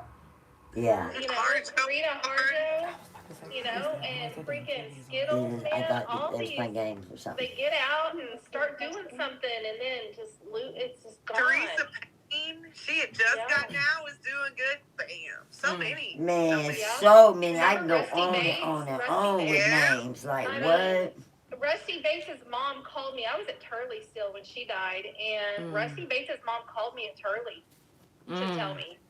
Dakota Gross, remember Slim? Yep. Oh, Slim, She was my yes. son's birthday twin. She watched him while I had my daughter in the hospital. Oh. Damn. My son had his first sleepover at AK's house. Damn. He was best friends with her daughter. Damn. Bella. Yeah. It's so many. I know. It just makes you heart sick because it's like, you know, they get through that horrible situation we were all in, and then get home and start, you know, start living life so again. much. And Shiva Tucker can use prayers. I'm not going to say yes, it. If you know her and love her, please reach out. absolutely. I talked to her not too long ago. Yeah, Y'all, if you just now tuning in, it is the Couch Chronicles, and it ain't no fucking limits. It's Prison Talk. Y'all, Prison Talk has been, I've gotten so many inboxes about it that I actually had to start booking people for next month. So next month, if you didn't get a chance to be on Prison Talk because the last one is tomorrow, and we still got time for anybody else to come up. Actually, everybody that was supposed to come up already came up. So if you still on here and you want to watch or you want to come up, if we go after 10, we might could bring somebody up at 10. But if not, well, I am going to cool. go. I got to start getting Yes. tomorrow. You guys have a wonderful evening. Thank you so much. Great getting on here. Listen, before you leave, can you tell everybody what you're doing now? And like I said, I'm running the call center for the dealership. and you said you're not hiring, right? But can you also leave a comment, like right after you leave, can you leave a comment of where people can find the job? You said they're hiring. Absolutely. I know tons of places that are hiring. Okay. Tons of places. Please, please. Because I know a lot of people that's looking, and whatever you comment, I'll copy and paste it and put it, I'll make a whole post about it. Yes, and if anybody needs any help with like interviewing or anything, message me. I will do some one-on-one help with you. I worked at Career Tech where I was teaching people how to. I was just gonna say she was my tutor at Career Tech. Yes.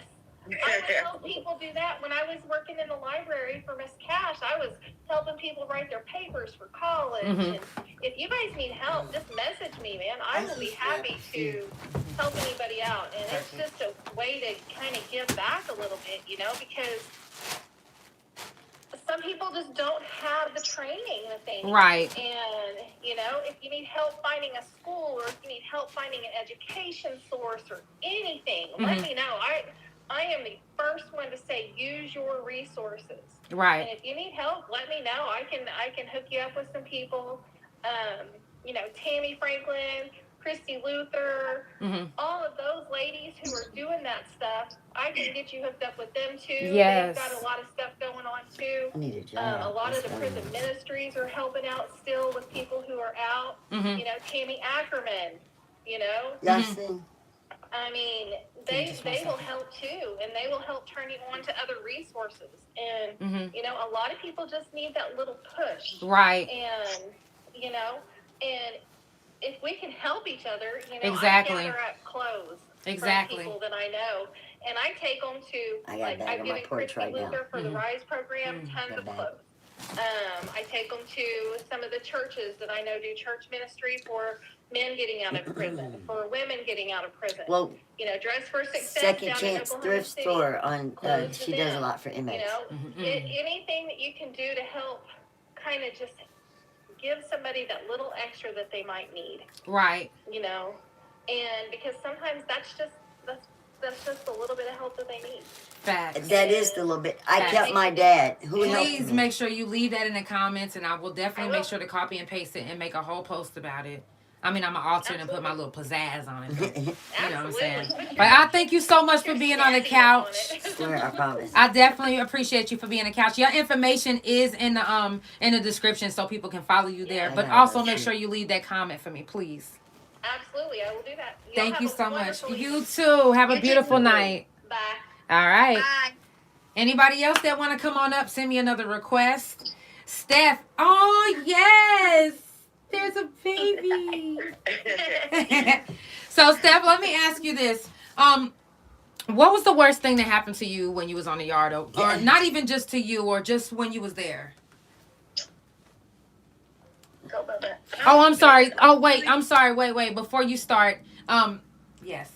Misty was about to leave. So I am about to leave, though. Before she leaves, I do want her to show off some of her products that she does have. And she makes everything that she's about to show you. Right, and they're really, good material. I wear all her stuff. The logos I got. This is the Victoria's Secret. This is the pink. Oh, yeah. Okay. Yeah, and then I got the Nike. I got Michael Kors. We seen them peep that one. I got Michael Kors. I got Uggs. That one. I got Nikes. I got Armani. She going so fast, I can't even keep up. I got Louis Vuitton, Armani. I got the male and female Michael Kors. I pretty much got anything you want, really. Anything you want. If you want your own logo made, all that stuff is. I'm telling you, it's in there. And look, if you check me out on TikTok, you'll see a lot of my shirts on there, and my Instagram page. And hit me up because I'll meet up with you. You can put an order in. And I'm also doing some badass Valentine's Day baskets. And tonight I'm going to go ahead and put the finishing touch and throw them together. They got my Valentine's. Will be in the description too. We can put it in the description, yeah. Listen, my Valentine's Day baskets are going to be the shit, though. I can't wait. Like, the men's ones, I got men's boxers with hearts, and then I got the socks to match. Then I got a t-shirt that says, love you, the end, I win. Bam. Period. The end, I win. You can't argue. So Last y'all word. make sure y'all tap in with Misty. I will have her information. Her app is in the description as well. But I will put a comment if you guys. I will. Yeah, she's gonna leave a comment as well. I'm going to pick up my grandson, you guys. It was fun visiting with everybody. I enjoyed it. Yeah. And look, no, I think it's like you might end up just doing this like on the couch, like because it's gonna blow up because people don't have any place to network that we did time with. Like, and like I said, like the people that I associate with are all people I done time with, and I never set out to be like that. Right. You know, I didn't. It's just how it ended up. I don't know. Right. Nobody understands us like our fellow ladies. I guess Right, so. that's You know. true. With her that nobody It's so else true. is gonna understand. And nobody judges Hey, me. Coach Man. Yeah, if I That's so need true. help, that's who's gonna help me. If they need help, that's who's I'm coming. Mm-hmm. I'm not talking about like in trouble help. I'm talking about like you need food, you need Right. you know, No, I my know what you're water's talking about to get cut off, or I need gas money, and what have you. I would go to somebody I fucked with in prison before I with my family. Mm-hmm. For sure. I didn't listen. She done came over here and then told us, "Yo, I'm about to go stand on this corner and sell these motherfucking balloons all day, and I'm about to make this and this and that much money." And she called us like, "I made that money though. I made that money." I mean, We was like, "Hell yeah!" Yeah, it don't stop Yeah. with me. At the end of the day, some of our families and stuff, you know, your family wasn't even there for you in there, but we all had those girls that was locked up with us. Right. That was our support system. Right. That's right. Right. Yeah. I always tell them I'm making way when it ain't no way. It's on me. Thank you so much for It's coming. in me, not on me. Thank you guys. I love visiting. And I'll be tuned in when I'm not here. Yes, so yeah, that part. definitely. I want my thing. Yeah, so let me go ahead and get this set Y'all, everybody straight be to safe. me. Stay free. There we go. And Yes, sucker- and period. sucker free. Yeah. Period. Thank you, babe. I love you. Now, okay, that's cool. Y'all, if you just now tuning in, it's the Couch Chronicles, and it ain't no fucking limits. I do this every Monday, Tuesday, Thursday, and Friday from 8 Central Time. Make sure you follow all my ladies. All my ladies, their information is in the description. Even if you can't read this right now, let me tell you something. Whenever I got people on the couch, you can see a regular. All right? You can see a regular. But right now, you can't, probably. But trust me when I say normal days, you can see this bitch regular. But today you can't. But it's all good. So now, Steph and Daph, let me ask y'all this. What was the worst thing that you've experienced when you was on the yard? Either seen or been in yourself or... Yesterday. So like myself, like I didn't really have a lot of problems, you know, I kind of kept to myself and whatnot. Like I had a real small circle. You and then who I was with and whatnot. But right. For as far as what I seen, like I was there when that girl Sarah, remember she was supposed to pack back from visitation. Right. And Goldie and them. I don't think you're supposed to say their names. I don't know. It's the Couch Chronicles and there ain't no fucking limits. Don't play, Daphne. I was like, Talking about that yesterday though. I think so. Yeah, she was Like, saying yeah, I mean, she had to go to outside medical because they went up inside her, broomsticks and everything. Yeah, we talked about this yesterday on the podcast. Like, Okay. her inside was outside. Yeah. Yeah. Now, how did that situation make you feel? A little unsettling. I mean, yeah. I mean, Hearing them kinda, scream. Yeah, that shit was not quiet. Like, you know, and you just keep your mouth shut. Like, but you learn to like. Even with the security of being a stud broad, I still think that would make someone feel uneasy. Mm-hmm. Yeah. You know what I mean? Just the fear of it, that these people really can hurt you in here and you're not going to get help, like, as fast as you think you are. Right. Or at all. So, I mean, like, hearing those screams and the what was happening at right then and there, like, what was your thoughts? Honestly, glad it wasn't me. Right. I mean, my heart went out to the girl, and like I don't know the whole story and everything, but you know, from what I know, like it was over a little $10 sack, and like you know, that's not worth somebody getting hurt like that. Well, like, I will say it was more than a $10 sack. I will say that. Yeah. But either way it goes, whether it was a $10 sack, a whole package, nobody's coochie should be connected with their asshole ever. No. Yeah. Unless they was born like that. Yeah, for real. So, now Daphne, what about you? Have you ever experienced a situation maybe similar to that, or any type of, what was the situation that you ever been to? What was the worst situation that you've been through when you was locked up? I had Joker. Yeah, Joker situation. That was, I got like PTSD from that shit. What happened? What happened?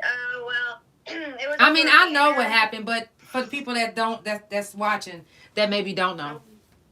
It was over that banner, and I mean, she, you know, at first she was, you know, they were just going at it, they were fighting, but they fought all night. Like she had enough, you know what I mean? And then, you know, they just tricked her into coming down to the building I was at, and they took her in that closet, and I mean, they just fucked her up, like, and she was in there begging for her life, like, it was scary. Like, what do you mean? They fucked her up and she was begging for her life. They stabbed her all in her head. They were trying to make her swallow razor blades. I mean, they fucked her up. When she came out of the closet, because she busted fine, like, you could hear that she was running out of energy. And, like, she busted out of the closet with, like, one last good, like, fight in her. And when she came out, I didn't recognize her. Her face was so swollen, and, like, her eyes were, like, shut. Like, she couldn't even figure out where she was going. She was so, like, disoriented. It was crazy, like, just seeing her like that, and like it was shocked. Like her face was like so swollen, and her hands and everything, like it was fucked up. Now, like, people were facing like murder charges. Obviously if she would have to die, but like several people were facing other charges for like cleaning up the scene and things like that, because we weren't supposed to be in those closets anyways. But you know how to, everybody rigged into shit, and you know you go where you want to go when you're there and stuff. So. Mm-hmm. Now, was she the type of female that was like a feminine female, or was she like a stud broad? Joker, wasn't she? I mean, she's a big stud broad. Like tomboy, yeah, like kind of studdish, yeah. Mm-hmm. So it was just a crazy situation. And I mean, when I first got there, when I first hit Mabel's, I seen her old bunkie, Sarah. I seen her fight at the top of the stairs.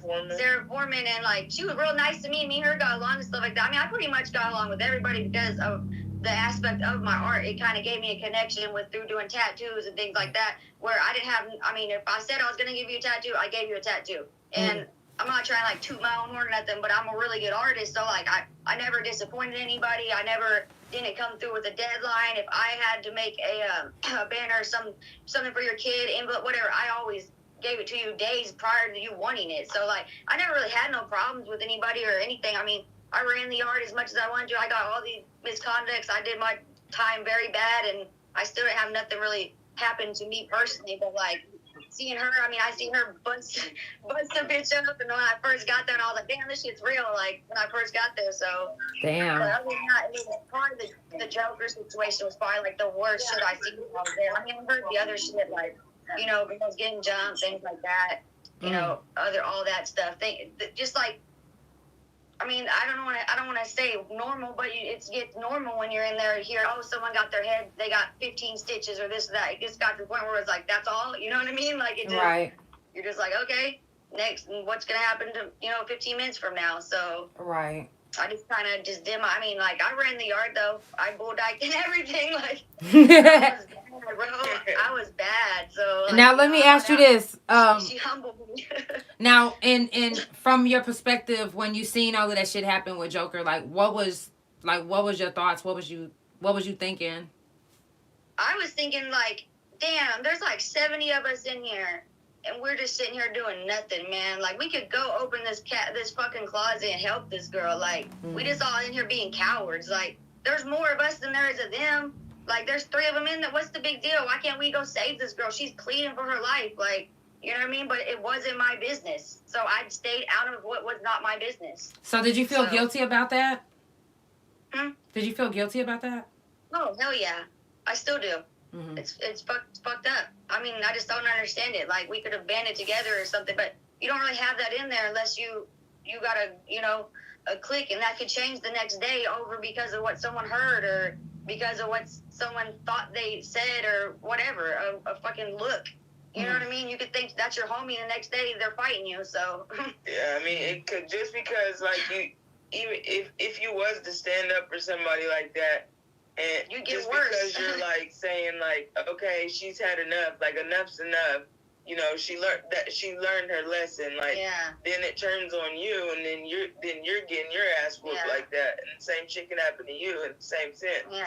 I mean, they had no regard and shit like that. I mean, at the end of the day, you're just sitting there like, you just learn to keep your head down. I mean, I don't know how to explain it. Like, I don't think if I was down here and something was happening to someone, I'd be so quiet. But I mean, in there, it's like a normal day. But that was like the worst thing I heard. And seeing her face when she came out and shit, that was like traumatizing. And for her, I was just, all you do is, we'll pray for her. You know what I mean? It's like, but we all was sitting in here while it was happening, doing nothing, you know? Right. Damn. So. Damn. So, what was the after effect with that with her? Did she, She was messed up for a while. I mean, but she hit back down on the yard with her head up, so. Mm-hmm. That's came back being Joker. Right. You know what I mean? Came back still doing banners. So, you know right. And she didn't lose her spirit. I know that. Damn. But, yeah. It's crazy. Man. Wow. That's our cat. Right. Look, y'all, if you're just now tuning in, it's the Couch Chronicles and it ain't no fucking limits. But just 1 second. Let me go get my bunny. Let me go get my bunny. Yay, bunny. Let me go get my bunny because she act like she want to be on screen. Come on, bunny. But she don't. Now she ran. She don't want to be on screen now.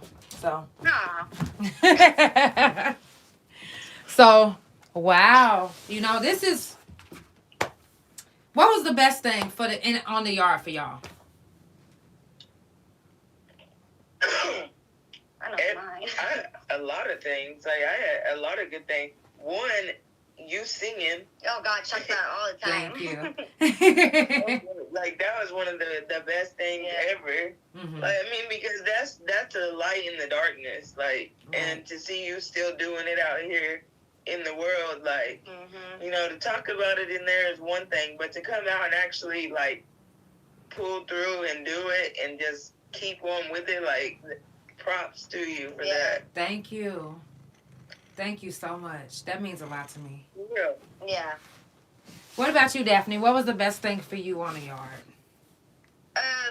Getting better with my art, like, and actually learning how to tattoo. That was like the greatest thing ever. And like, I'm not gonna lie, I had fun.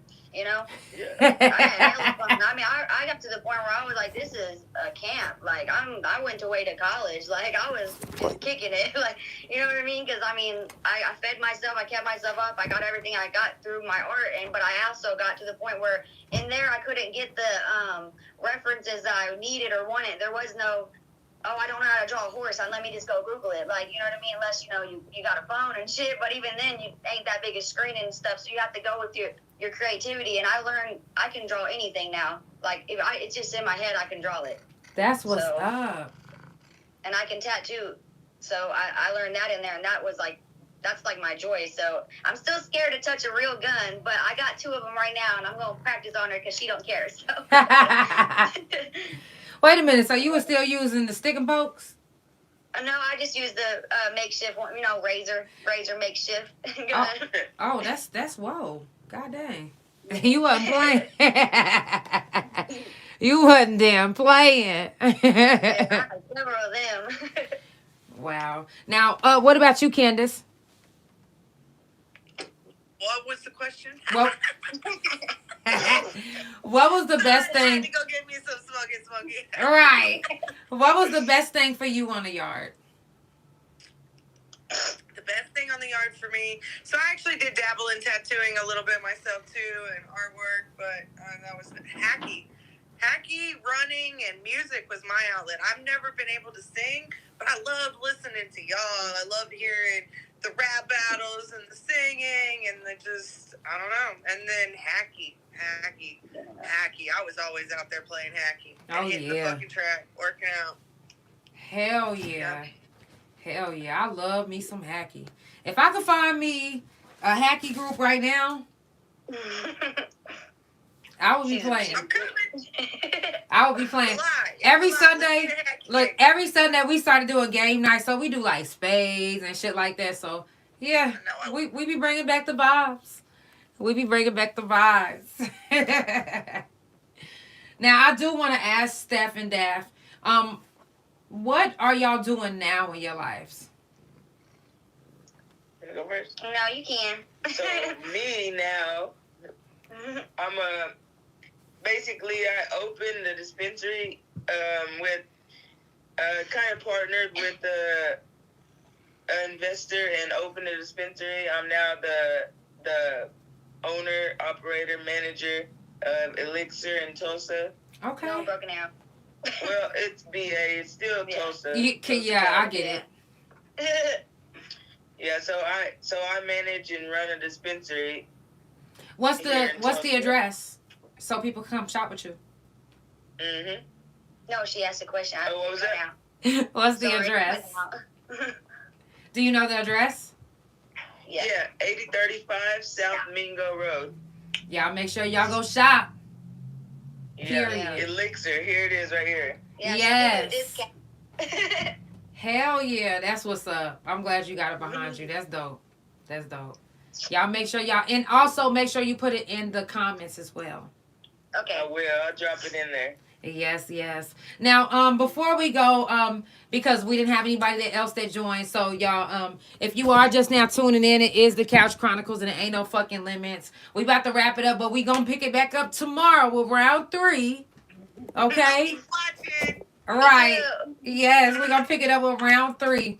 But I do want to ask y'all this: being on the yard, did you feel like the officers was cruel to the inmates, or do you feel like they was all fair? I was saying this yesterday, man. Douglas hated women. He had a hard on for women, and if you was pretty, it was even worse. It's like he wished he was you, and because he wasn't, he was gonna make your life a living fucking hell. And there was, and then there was others that were like Downey, David Downey, and Warriors. He was cool as fuck. He didn't ever mess with nobody. Didn't care about nothing as long as you weren't stabbing somebody. He didn't care. Right. You know, there was a lot of male officers like that. Yeah, taking girls in the closet and whatnot. Yeah. That too. Yeah. Yeah. I mean, if they didn't like you, or you didn't do what they wanted you to do, didn't comply with what they wanted, then they definitely held a grudge against you and made your time a lot harder than it could have been. Yeah. Yeah. Now, Daphne, have you ever had an officer, because you're pretty hot, have you ever had an officer come at you in the wrong way? The only experience I had with that was one time they pulled me out, Buchanan, he pulled me out and to go sweep around the bubble, because they moved me down to D building right before I left, and it just made me really uncomfortable, and like he like pushed me in there and told me how there wasn't cameras in there and stuff, and that's like the only thing that happened to me, and nothing happened. I mean, I got around him and just kind of was like, fuck you, fuck off, I'm going back to my bunk. You know what I mean? Yeah, but it was uncomfortable though, because I was like, at first, you're thinking in your mind, I'm about to get raped, like that's just like, how do I get out of this? So I just kind of like pushed my way out and just was like, ignored it. But that was the only thing that happened to me in there, and I've seen a lot of the girls in there doing their thing though. So, or hey, Ram. like she said, them actually, if they weren't, doing what the officer wanted, they made their time a lot harder. I mean, I got caught with tattoo guns like twice, and nothing happened to me. So it's like, now, you know what I mean? Did nothing happen to you because? What was the reason?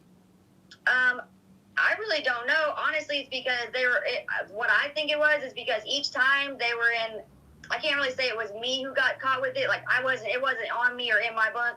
And down in D building, they got lockers, and like, it was in there, but like, people told them it was my shit. Like, but you know what I mean? But it wasn't like ever on my person. I think it would have been different if they, like, you know, messed with my bunk and seen it in my stuff. I probably would have got, went to jail and everything. But I mean, they told him it was mine, and I feel like they could have known. I mean, I do tattoos. Everybody knows I do tattoos. The guards know I do tattoos. So, Right.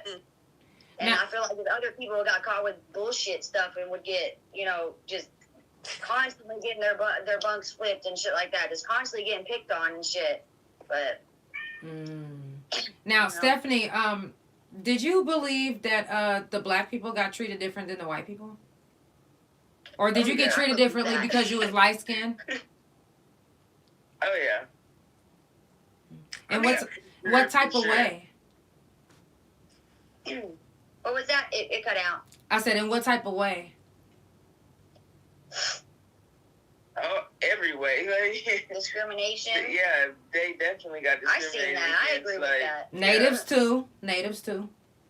Oh my God. Yeah. Natives, Mexicans, like the pretty white girls. They got the best treatment out of everybody. Studs and black. I mean, I had a hard fucking time too, y'all, and I was a pretty white girl. Exactly. It wasn't easy for me either. Like, I had shit just as bad as y'all did. I've been sexually molested just like y'all had. I mean, I don't know. I didn't feel like I had it any easier. It was just as fucking hard on me as it was y'all. Right. Yeah. And that could have been a lot of just like the way you carried yourself. I seen how they had us. Like, they had to have it like they had to have a ratio of us. I worked in Building 8 with Miss Warrior for a while, and she had to have so many white people, so many black people, so many this, that, and that on each dorm. I'd be like, what the fuck is that? Like, why are y'all? We got to make sure it's racially diverse. Right. So it doesn't look like we're trying to keep y'all. Yeah, I don't know. But I mean, there was cliques, there was people doing different. What was the main crowd that you hung around? I mean, my girlfriends were black. Okay. I okay. With a bunch of different people. I don't know. My friend Tanya on here, she's black. She taught me how to crip walk once because I was. See, that's what I'm saying. But did you have a lot of? Was any of your girlfriends white? Did you hang around with a lot of white people? Yeah, I hung out with a lot of black people, but I mean, I had white girlfriends too. I've been with studs, and I've also been with pretty chicks. But was they black? Was they what? Yeah. So let me ask you something. So do you see why you was getting treated? Do you see why you was getting treated like you was one of them? But it was more too that I was a baby, Janelle. No, I get that part too. I would say that. No, I 100% agree with that too. But you was also a baby that like black people a lot. I did. I love me some black people. Right. So they was like, hold on.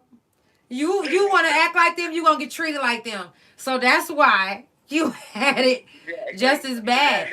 But if you was one of the ones that was like, that was another thing. I was a trick. Yeah, they turned me into a trick. Oh God. I was young and fucking tricked. And that's why I ended up fighting in my fucking cell, buck ass naked, because I had a slick ass mouth too. I didn't like taking that shit. I'd say something, and it ended up places.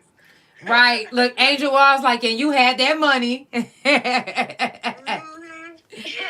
Right. See, I got that money because I just lost my mom. My mom died while I was at Eddie Warrior, and they snatched my ass back to Mabel Bassett, and I got some settlement. So all these people seen that I had money, so all of a sudden they was trying to trick me and dump. Yeah, it got crazy and fun for a minute. Not crazy and fun. Navigating those waters. But I made it, and somehow that's why I turned into a bitch. When I was at Eddie Warriors, I was a different person. I got harder. I didn't fuck with people the same way. So what like how did the change happen? Like what was that about? Relationships, love triangles, being sent back because of them, being in trouble all the time, having my shit taken. Mm-hmm. I was tired of it, so I started shutting people out. Right. So you found yourself in a lot of domestics. Started listening to all the old heads that have been telling me forever, don't fuck with her. She's just trying to take your money, girl. Angel's on here. She was one of the ones that used to hug me. Her and Wacky, who's sorry, Michelle. She's Michelle. She's not Wacky. They used to hug me because I'd be so upset over my love, whatever, who was just playing me for money. Exactly. And I finally started listening, and I started doing my own thing and just doing me. And, right. And then I got married, and after I married my husband, I didn't fuck around. So I was very nose to the grind, just trying to get home and get out. Right. And Angel Walls did say that the women, there were predators just like the men on the yard, and which is true. They are, especially when they had a lot of time, you know, because, and don't end up with the wrong person, because when you fuck with them, you stuck with them. It sucks too, boy. I don't give a fuck if you be like, you know what, I just can't do this no more. Go nowhere. Yes. Baby. Shut your mouth. Janelle. Yeah. No. Do you remember Julie Jones? Yes. That was her girlfriend. Girl, no, listen. No, I was with Julie for like a short amount of time. How long was that? We all have that story, girl. We all have it. It's okay. Don't blame her. When she asked Wacky, we love you. When she asked the question, if you hang out with, like, who'd you hang out with? It's crazy because I never even dated a stud until her. Like, I only dated, like, girly girls and stuff. And I only dated the white girls, but I only hung out with the black people. And, like, because Julie, you know what the fuck she did and shit. And it's like, I dated her, but when I hit the yard, I was with fucking Sarah Parker. I remember Sarah. She did time when I did time. And you didn't get locked up till after I went home. So, we was 20 years apart. Yeah. Sarah was, right. Was me. Did you not hear when she said that she was there when she was there? Yeah. She was there when I was there. No, I was obsessed with Sarah, so I went from Sarah, and then I met Julie. So Janelle had to walk away on that one. No, I was getting the other light crazy. I mean, we didn't know going in the things we knew coming out, and we had to learn our lessons the hard way. Right. The hard way.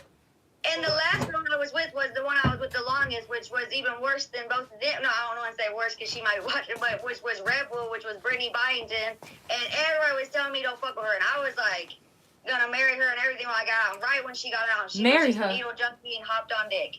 Right wait a minute, you was gonna marry her? Huh? I said, wait a minute, you was gonna marry her? Oh yeah, Brittany. I was obsessed with her. I mean, because she was totally different in there. It just goes to show how different they really are in there. Like. This girl was just feeding me just lies after lies. She got out. I knew her when I was there, and she was different, yeah. But when I was in there, so it's like it just shows how fake people can be. But and then like with her, I even told her that from the studs that what I seen on the yard of the stud femme relationship, I steered clear of it. I was like no. So when I got out and when I messaged her just to see. I didn't message her, like, to engage her, like, to be in a relationship. All I did was, like, accidentally click a picture. And, no, she was in a relationship, and so was I.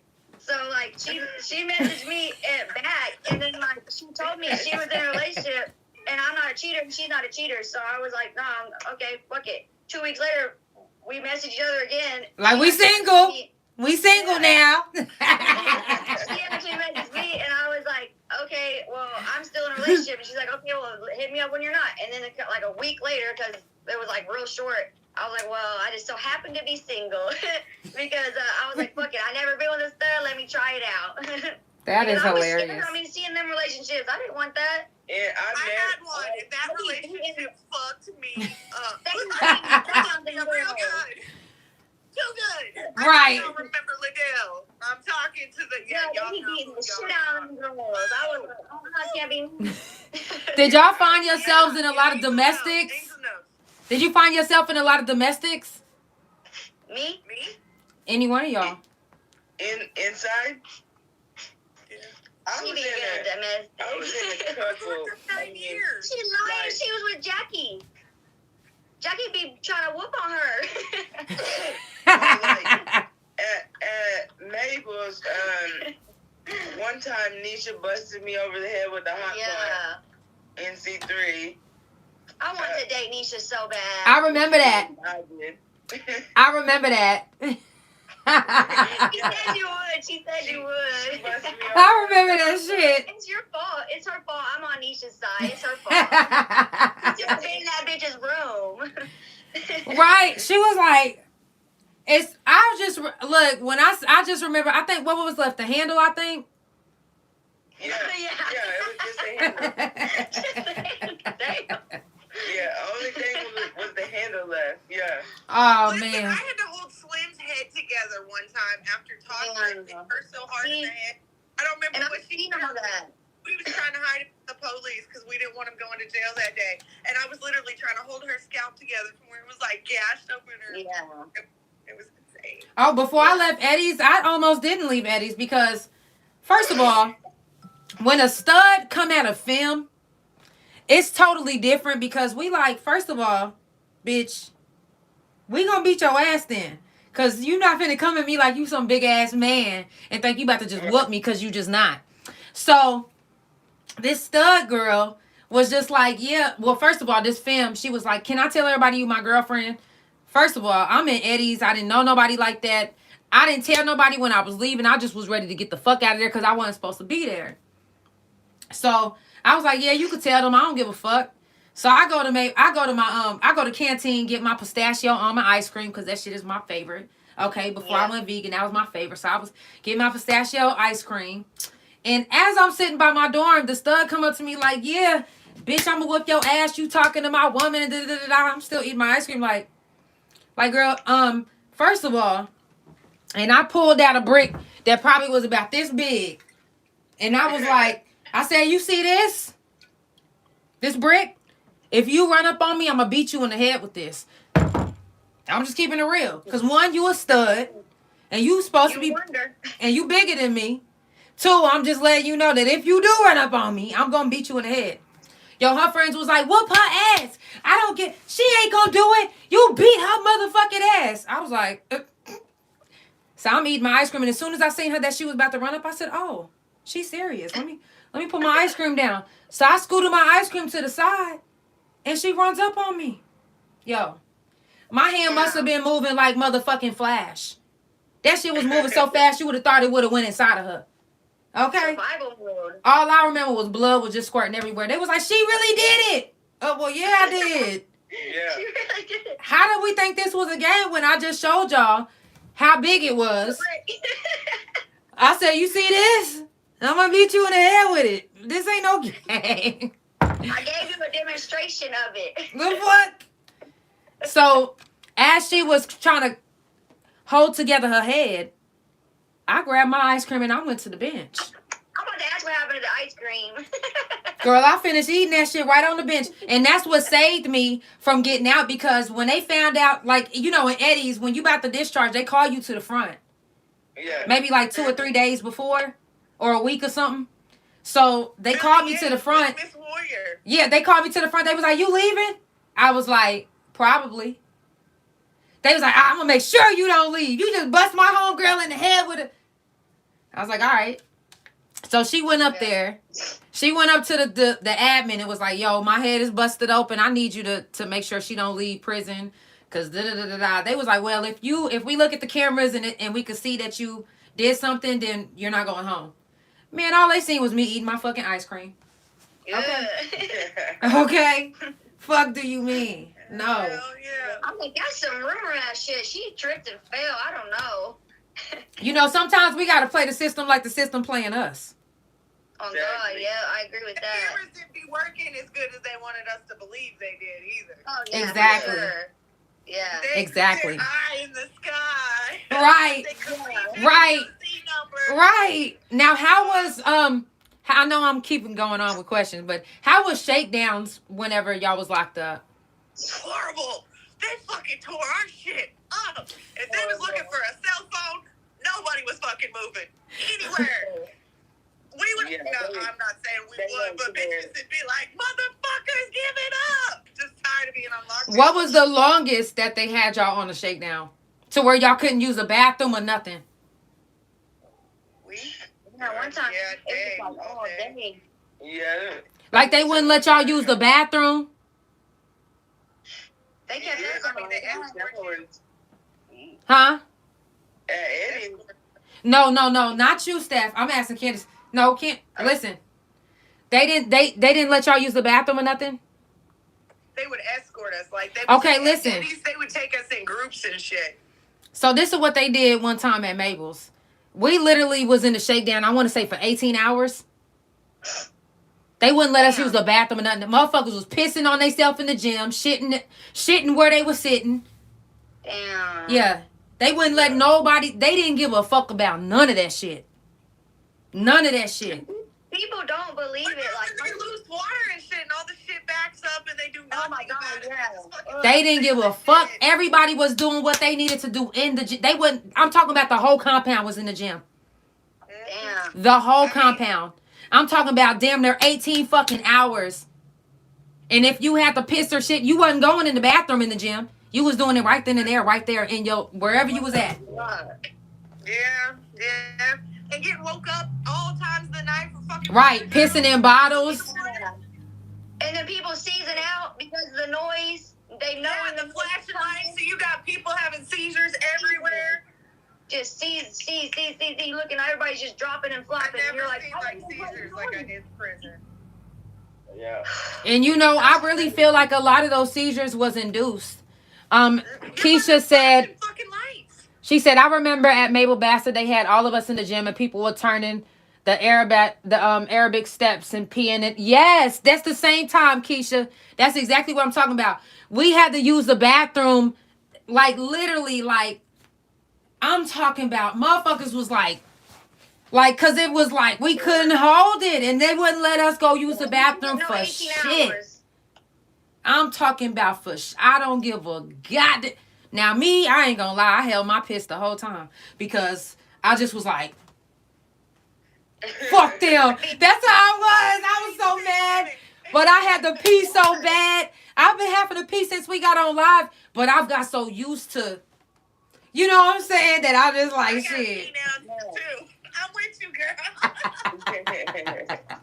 I just got so used to, like, I've been in some fucked up ass situations, even being out of prison, to where I was like, I gotta hold my pee and the only, you know what I'm saying? So, hey, you know, when you a truck driver, sometimes, hey, you be on the road for a long time, and then sometimes when you on a long stretch and it ain't no motherfucking exit, baby.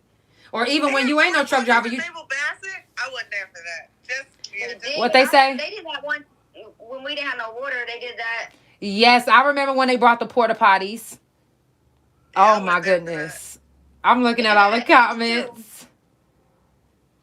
Yes, we did have a winter with no electric or no water. And I remember when D building had so much motherfucking mold. Oh my gosh. We had so much mold. Mold cleans. It was always like that. I'm talking about it was so much mold, you would have thought they painted the motherfucking ceiling black. Yeah. The shower. Remember the year of the crickets? I don't know. Yes, I remember that. I always listen. This is so funny because I always tell people this. I always be like, yo, we had every plague in prison. I kid you not. Yes. Yes. And the crickets. I used to tell people crickets smell like dead bodies, bro. They stink so bad. They smell like dead fucking bodies. Oh my God. It was like every year it was some different insect. Yeah. Crickets, grasshoppers, motherfucking lotuses. I don't give a fuck. Every year it was something. It was the plague on that yard. That yard was the motherfucking that shit. I'm telling you. And visiting isn't fun either. They make it really hard on people to get in there and visit. Yes. They want to like shake you down for every little thing. You wore the wrong pants. I don't care if you drove 5 hours to get here. Facts. I'm gonna turn you away. And it's shit like that that makes it so hard on our people on the outside to go even see them. Man. That's so true. Listen, I remember one time I don't even like to say this bitch's name. Praise for it. And I really believe that she's the one that got my first post. Because I made a post about all of y'all coming to the podcast the other night. And it got reported in the Mabel Bassett group. Wow. It didn't say nothing negative except y'all names. And it was like, you've committed some type of slur. You need to take your post down or some shit. So I believe it was this bitch. Listen here, Miss Bohan, you ugly bitch. Okay? Because I couldn't stand that bitch. Ooh. She said, Miss Vaughn, you ugly bitch. They're going to break. They're not break. Ooh. I couldn't stand her. Yo, she made my life miserable. Let me ask y'all this, though, before we go, because I know I keep going on. What was your the top 3 worst officers while you was there? Oh, man.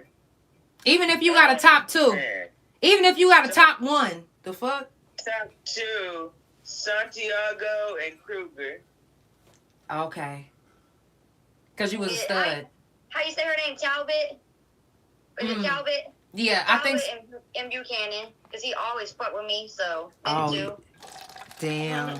What's that one old dude's name that he be in A&R? And he always talks about Kincaid? Was it Kincaid? He's always like, these are the rules and the Shipley, regulations. Bohan,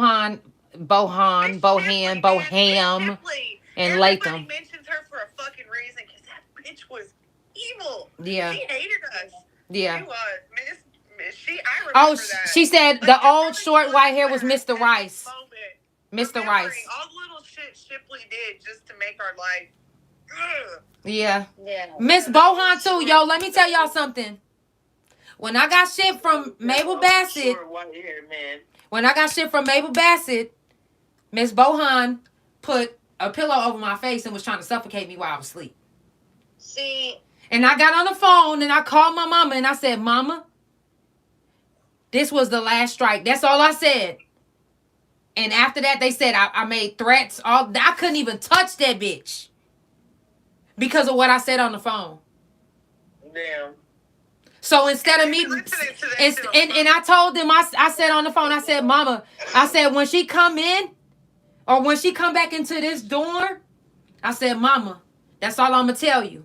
And I'm telling you, after that, I went to lock and they shipped me to a whole nother fucking yard.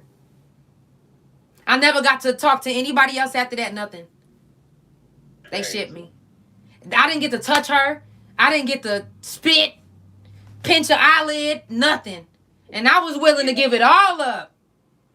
I didn't give a fuck about no more time. I was willing to give it all up. Because when I finally got the pillow off my face and looked and seen who the fuck it was and she was laughing, y'all don't know the type of feeling I felt in my heart. Like, I was like this. Murderous. Yes. Yeah, she was trying to kill you. And everybody thought it was a joke. Like, no, this ain't no fucking game. This ain't my goddamn friend. The fuck? Letting somebody breathe is not a joke. Ever. Because she couldn't get to you. So she had to try to exactly, because I'm telling you, every day, I used to work at Boss. Every day I would come in, she would shake me down. Like, even when I didn't work with Boss, I was at the band room, so they would let us stay out a little bit longer. You know what I'm saying? And we would come in even after the next count because we would be in band practice. Bro, every time I would come back, she would shake me down. When she seen I'm looking over across the thing to my girlfriend, man, I had this one girl one time, bro, I'm telling you, she would shake her down too. I'm telling you, like, she would do everything she could to make my life miserable. And I would still be like, so because she couldn't make me go, because she couldn't make me do all of that, she did everything she could while I was asleep. She made that you had that spirit. Exactly. She made it to where my mom couldn't visit me no more. Before that situation, man, I remember when I got out, somebody was like, well, you should just be careful about what you say because she has cancer now. It's the Couch Chronicles and ain't no fucking limits, and I don't give a goddamn. I love that there's no limits here. Yeah. I don't care. That lady made sure that she made our life a living fucking hell purposely. Even when she seen people doing good. A lot of them do. She didn't give a fuck. Deaths in there too. Yeah. That part, Amanda. Nobody believes that shit, bro. Yeah. Hey, has everybody signed the Amanda's Law petition? Yes, I've even first of all, I've invited them to come to the podcast too. The whole page. She hasn't asked. No, but I do give opportunities. This is my thing is when they actually asked me to be one of the main advocates, but the reason why I'm gonna keep it real, the reason why I couldn't was because number one, and I'm not saying it's this person in particular, but when I was locked up, I literally didn't get a lot of support from people, which is cool. But when I got out, people's views of me changed. But when I went through a situation, which is the reason why I started my podcast. I was in the hospital. They held me hostage. Like, they tried different medications on me that wasn't even out yet. I had a migraine for 3 fucking weeks. They wouldn't even give me the test to figure out what the fuck was wrong because these piercings, they said was metal, and they're not. These are every one of my piercings is titanium because I have lupus and RSD, and I know I'm in the hospital a lot. So they wouldn't give me the testing that they needed. They took my spinal fluid. They tested medication on me that wasn't even out yet. Every time my girlfriend would leave, they would literally put me the fuck out. And guess what else? To top it off, guess what else? They made it to where I could never have kids again. And I was in there for a migraine. Wow. A fucking migraine. So I started my podcast as a therapy. And at the time when they asked me to do all of that, I was like, I can't petition for nobody when ain't nobody petitioning for the people that ain't got nobody that's in the hospital. And I'm not trying to be funny, but our color, they doing that to us. It's no reason why they should make it to where I can never have kids again. They shoot me up with something, and then 2 days later, like, oh yeah, that pill, that medicine we gave you, you can't have kids ever again. Yeah. Like, that should not be fucking fair. And it's happening to a lot of people of color that's in the hospitals because, number one, especially if you don't have nobody that's in there with you. And it's just true. And number two is if you black. Yep. And it's just the real fucking truth. And it's sad. But the night that, let me tell you something. And this kind of like, I don't want to cry. But the last night before I left the hospital, they gave me this shot. And they called this shot the last resort shot. Right? Mind you, I had a migraine for 3 weeks. I couldn't open my eyes. I didn't know what the fuck was wrong with me. And I've never had a migraine before in my life. So my girl had to go to work, and I was in there by myself. I didn't have no black staff at this night. Okay? So the nurse came in, and mind you, I couldn't open my eyes. And every time my girl was there, she would always ask them, hey, I need a print off of what you giving her. Like, they came in with the printout because they knew my girl was going to ask, right? They held it real tight. I couldn't see because she at work. I couldn't see. I had a migraine. They was like, we about to give you this medicine. It's called the last resort. Or this is the last resort. I was like, huh? And before I could say, huh? They didn't even first of all, it took them like 25, 30 minutes to find a vein. Not this night. They didn't give a fuck. They didn't give a fuck. They shot me up. And when I was like, it burns, they put a pillow over my face and hid my fucking phone. Wow. Yeah, it's crazy. I don't know where I got the courage or the strength to find my phone and call my girl. I was like, babe, they killing me. That's all I remember saying. I remember falling to the ground, grabbing my IV machine, and it took me, I don't know, probably 10, 15 minutes to get to the fucking door. I couldn't breathe. I was throwing up the whole time I was crawling to the door. And when I finally get the door open and I say help, I was saying help. And it was, I'm not gonna lie, it was a white man. And he looked down And he was like, somebody help her. Help her. And that's when they came in. And the same lady that put the pillow over my face, like, oh my God, like what? So that's why I really started my podcast.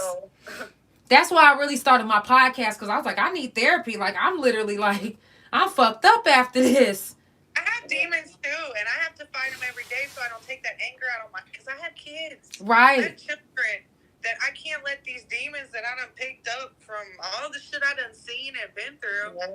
I can't take these demons out on them, so what do I do? Right. What do I do? Right. And you know, I kind of felt, at the time, I felt like, am I weak because I did all this time and I survived that?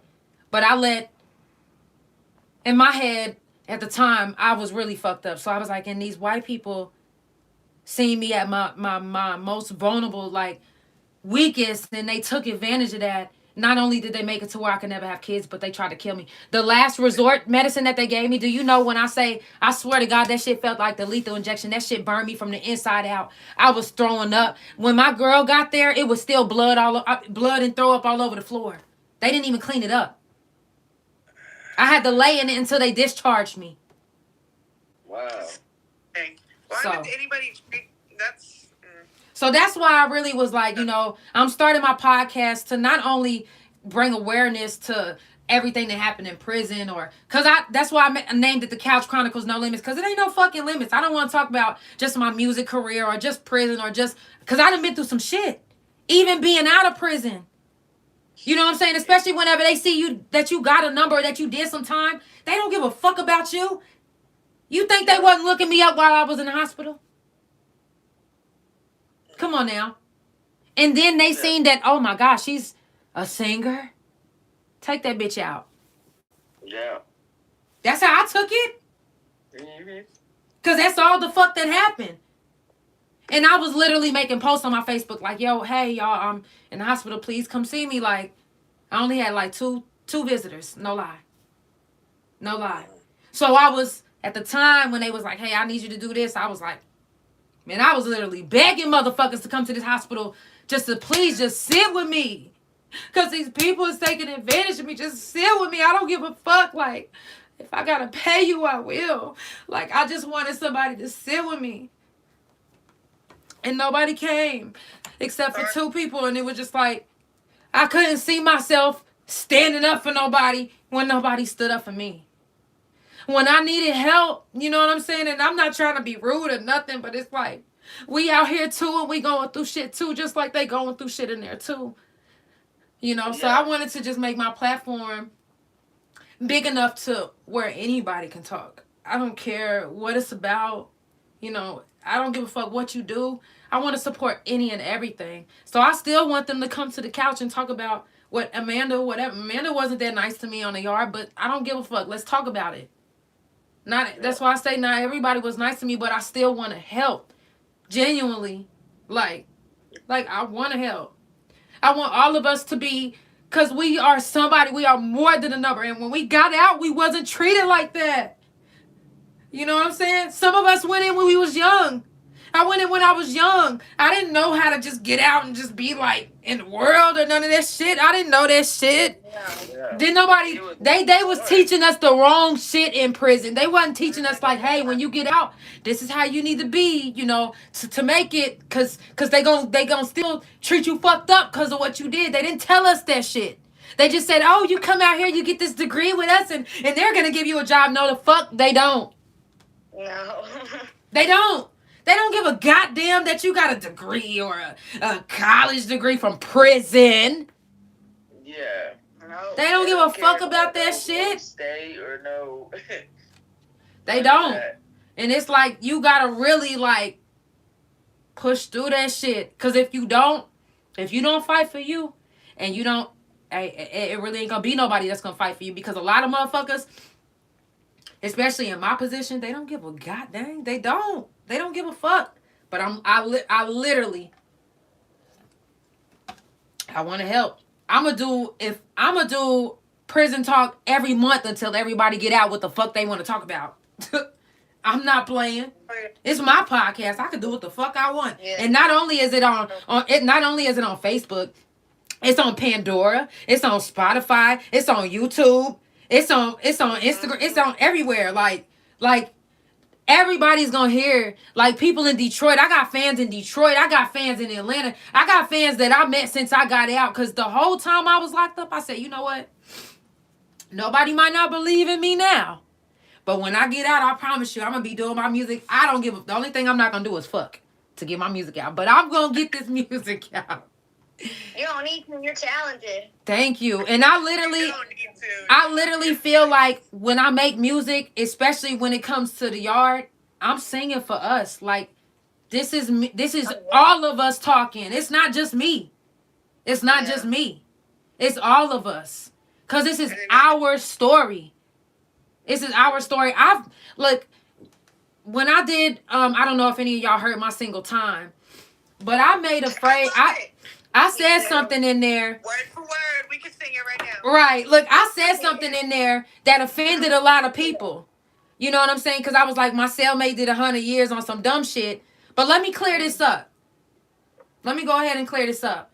I don't mean that her killing people or people dying in the midst of her case was some dumb shit. What I meant by 100 years on some dumb shit is they don't give a fuck if it was on purpose, if it was on accident. They don't give a fuck about what the circumstances is. They give a fuck about whatever story that they are making themselves. And if you fit into that story, they gonna crucify your ass. Yeah. Now, what happened in her situation was tragic as fuck. It was. It was tragic as fuck. Hold on, Mia. It was tragic as fuck, but I will say this. When I said that in my song, I did not mean that those people dying was some dumb shit. I meant like they wouldn't have gave a fuck about none of that shit. They gonna give you however much time just to make it set an example or just to be funny or just because they can. Yep. Yeah. Just because they make can. Deals, they give the numbers, they provide the things. That's my mom. She did a lot of time with me. And a lot of ladies know her. Can y'all see me hollering at y'all on the chat? Yeah. Yeah. We just been so in tune with I usually come back to that. I just wanted y'all to know I love y'all. We love you too. I'm sending kisses, hugs, all of that. You know that. Y'all are all my babies. Period. And Period. I Love you too. And you know the fuck. Y'all have a good night. Thank you. Love you too. I don't know though. I got you. I don't even know how I got in. I got you. What is this? I got you. All of a sudden there. But yeah, so I just really commend all of us for how far we've come, even if some of us is not where we want to be. You feel me? And we're still getting judged for our time. It's great. It's like we did our time. It's still following us. Oh yeah, I get it. But we all thanks. You know what? I'm really thankful for this night because now we all know how to get expunged, what we need to do. What Listen, I'll get that lawyer to you, Michael something, and I'll get all the information. There's a way you can get it. You can. Your record doesn't have to follow you. They told you that. It's a fucking lie. I'm a violent offender. I'm the worst of the worst. I mean, shit. It's continuing to follow.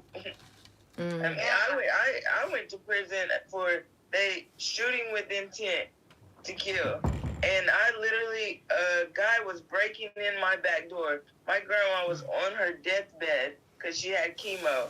I walked to the back door, seen the guy, and ran out the back door shooting at him because he was breaking in my house. As you should. Yeah. And that's what I went to prison for shooting at him for trying to come in my house. Yeah. That's called trespassing. Yeah. Yeah, but they don't care about that. Love you too, Mija. Just because I had priors as a juvenile, you know, and then I'm 18 then, so all my juvenile priors, you know, they're like, hit her with the nut. They used it. Yeah. Right. Yeah. Used my juvenile shit against me. They were screaming in my face, calling me a murdering bitch, all kinds of shit. They interrogated me without anything present. I was a fucking juvenile. They did not care, and they were brutal in their interrogation. Now, let me ask y'all this before we go. What was your points before you when you hit the yard? I had 16 points. Mm-hmm. What about you, Daphne? 12? Mm-hmm. I think it was 12. Mm-hmm. Yeah. What about you? 17. Now, why did you have so many points? Violent. Kid. I got points, 2 points just for being young. Right. You know what I mean? Like, I got so many points for dumb shit, and a lot of them fell off. Like, I was, right after I turned 18, I wasn't even there a few more months, and they shipped me off to Ed Warriors for the first time. So, right. But then I racked up a bunch of them, and so, like, I had just lost my mom, and they realized how many points I had, so they snatched me and put me in lock. And I had to go to her funeral from lock, handcuffed, shackled. They had to stop, get the gun, all that bullshit. And I was a maximum security inmate, basically. That's how they had to treat me. I think when I hit the yard, I had like 20 to like 23 points. Yeah. And the reason why, the reason why is because when I was young, I caught a lot of juvenile cases. Like assault. And they use that shit against assault with dangerous and assault with deadlies. And not only that is like I barely got out of DHS custody when I went to prison. They used that against me too. Yeah. So I was to me they was telling me, oh yeah, the point system is if you ever been locked up. I was like, oh well, they gonna send me to a low yard because I don't have no points. I ain't really been in no trouble. This is my first time getting in trouble as an adult. That's what I was thinking. Yeah. That's not what happened, though. Mabel Bassett, here we come with a whole bunch of points. They was like, oh, well, my caseworker was like, oh, well, you just have 20 points. You're going to be right here. I said, just have 20. Just have. Hold the fuck up. What you mean? I said, how am I getting so many points? I've never been in trouble. She was like, oh, yeah, your juvenile history, we're using that. And she said it so proudly. I was like, what you mean we're using that? The fuck? I thought that shit was locked and sealed and filed. Bro. Yeah, exactly. No, it's not. Motherfucking lie. Tyann said she only had 6 points when she got to prison. Yeah, that's, yeah. Mm-hmm. They lie so much about so much stuff that nobody really knows and realizes, man. But they didn't lie about don't take the chips. So. They didn't lie about not taking the chips. Don't take that shit. Yeah, Don't take it. Fight that shit. Don't say shit. Get an attorney. Right. Don't take nothing. Fight your case. Don't take anything. Don't even take a plea deal. Nothing. Don't even talk to him. Say, bitches, go get me an attorney. Period. Now, before we wrap it up, I know I keep saying that. Okay, before we wrap it up, what would you like to leave, my guests or my viewers that's watching? What would you like to tell them before you leave? Even if it's about maybe something that you want to bring awareness to, or just whatever you want to talk about. Well, now I feel fucked up that you was in the hospital without anybody there with you. I wish I'd have known. That's really fucked up. It's all right. And thank you. To take that choice away from you was not right. Mm-hmm. And I can't even imagine. I'm sorry you went through that. Thank you, babe. But, well, in the future, going forward, let me know. I'll be at the hospital. Period. We ain't letting that shit going back. No. I even told my viewers before that even if I'm, heaven forbid, if I ever get into a car accident and I'm in the car and they like, we got to take it to the hospital, I'm going to be like, hey, do what you got to do right here. If you can't, let me just call my people and tell them I'm about to die. Because I'm not going back to a hospital. Ever again. Damn. After an experience like that, I would... Yeah, I don't give a fuck. I'm not going back. It's nothing in the world. To say this, I was at the doctor and he was telling me that endometriosis and I would never be able to get pregnant, blah, blah, blah. I was pregnant with my fucking son. So, there's also that. Right. I'll put that out I know that's right. Shut there. up. Possible. It says, I thank you for this because Oklahoma needs to change. Yes. Thank you so much, Linda. Thank you. And she also said Oklahoma attorneys is full of shit. Yeah. I can't believe she got stuck there like that. That's so. Yeah. But they do say you come on vacation. You leave on probation. Unfortunately, I'm fucking born in that state, but you know what? That's why I'm gone. Thank you, Tyann. I love you. Thank you so much. Now, Steph, what about you? Is there anything you would like to leave? What do I want to leave with saying? Well, I mean, for people that do have loved ones that are in there, them letters count, and phone calls count, because all we do got is each other.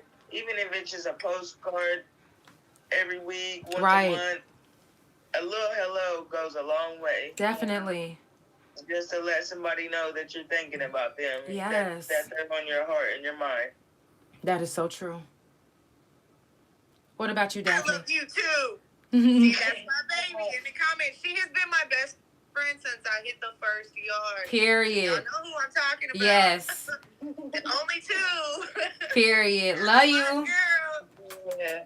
What about you, Daphne? I just want to say, like, I know we just joking around and playing around about, like, whenever I said it was a fun time, it's like that. Granted, it was, because you got to make the best, you know, you got to adapt for your situation and everything like that. But I just want people that is watching, if any young kids are watching that, don't go to prison. It's not that fun. Like, I apologize if I made it sound, if I made it sound like something it wasn't. Yeah. Like, I might have said I had good times like that, but I had to keep my spirits up in a different way. And, like, I keep going back to it with my artists like that. Like, why wouldn't I love to just be able to draw all day, not have to pay bills and all that stuff? You know what I mean? That's how I had to view it mentally, to be okay. But, like, no, I didn't want to be there. Like, you know what I mean? Like, I might have wore a smile, but it didn't mean I was, like, finding happiness or anything. So anybody that's, like, on the edge of going, it's like that, it's not a place you want to go, man. Mm-hmm. Right. Now, I know I keep doing this, but I do got one more question. You'll be here all night now, and it's okay. Girl, I'm fine with it. No. But I do want to ask you this. Do you feel like when you was locked up that you had to be or put on a different maybe facade or be a different person while you was in there? I feel like I had to just, like, pretend to just be okay all the time. You know what I mean? Because, I mean, like, a lot of people just came to me for, happiness. I mean, they're like, oh, can you draw my babies this? Can you do this? Can you do that? Everybody's happy when they come to me about stuff. So I had to always be happy and chipper, and you know what I mean? I'm, like, generally a negative person. I'm pretty pessimistic. So for me, that was hard. But, I mean, it taught me how to just appreciate the little things and shit, because, I mean, I'm pretty negative, so. What's your zodiac sign? A Leo. What? And you negative? Man, that's my moon sign. And my Linda. I'm on the cusp. I'm about to be a Virgo, so. Oh, okay. Well, Virgos are a little negative. I love y'all negative asses.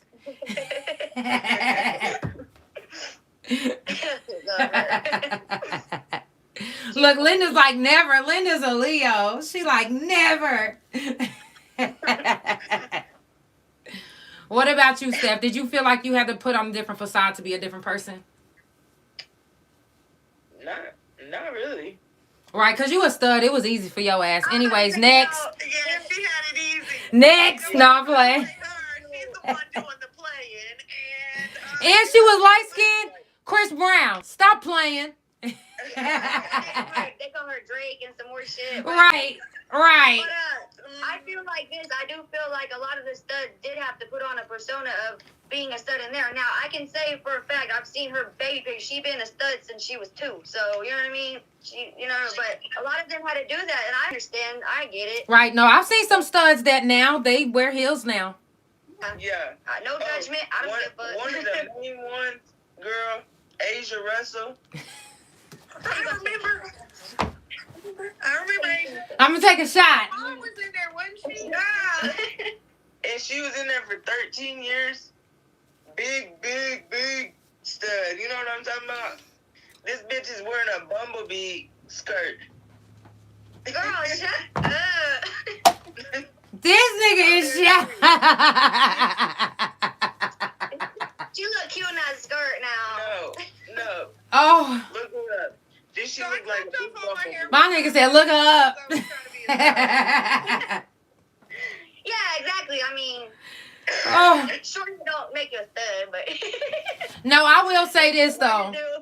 I will say this though. There was this one stud on the yard. I'm talking. no. Matter of fact, I don't even remember her name. No, her name was Yo-Yo. Her name was Yo. Yo-Yo. Right, her name was Yo-Yo. Light skin. She had a gold tooth. Yeah. Yes. Bro, when I say transformation, I'm talking about mini skirt, tube top. Like,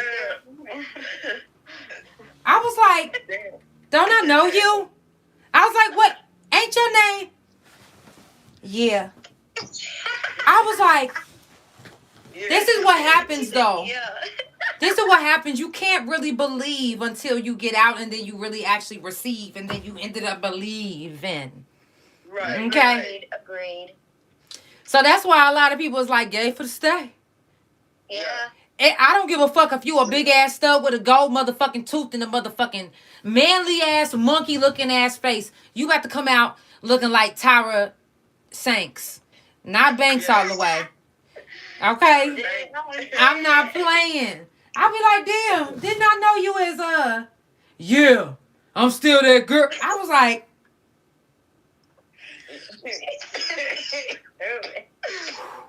whoa.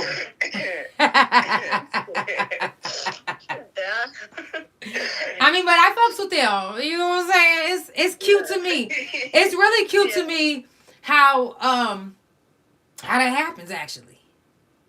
It really is, cause cause at one point when I was locked up, I was just like, damn, you know what I'm saying? People just really just true to them.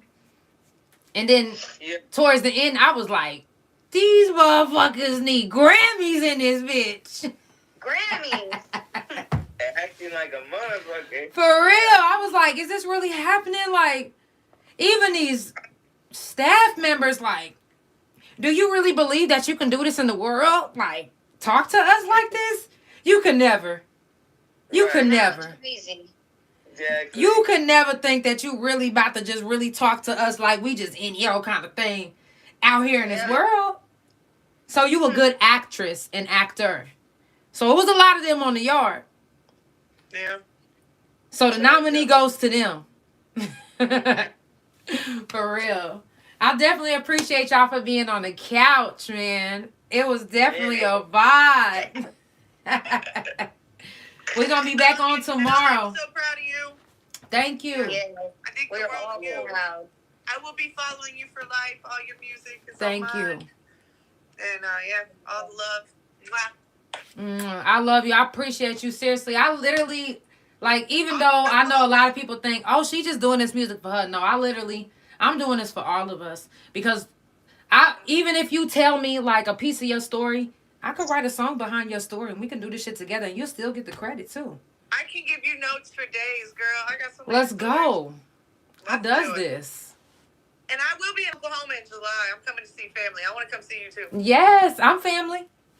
Play that Let's hacky do it. I will sit with Yes. you on the couch and do this for real. Definitely. Definitely. I appreciate y'all so much for being on the couch.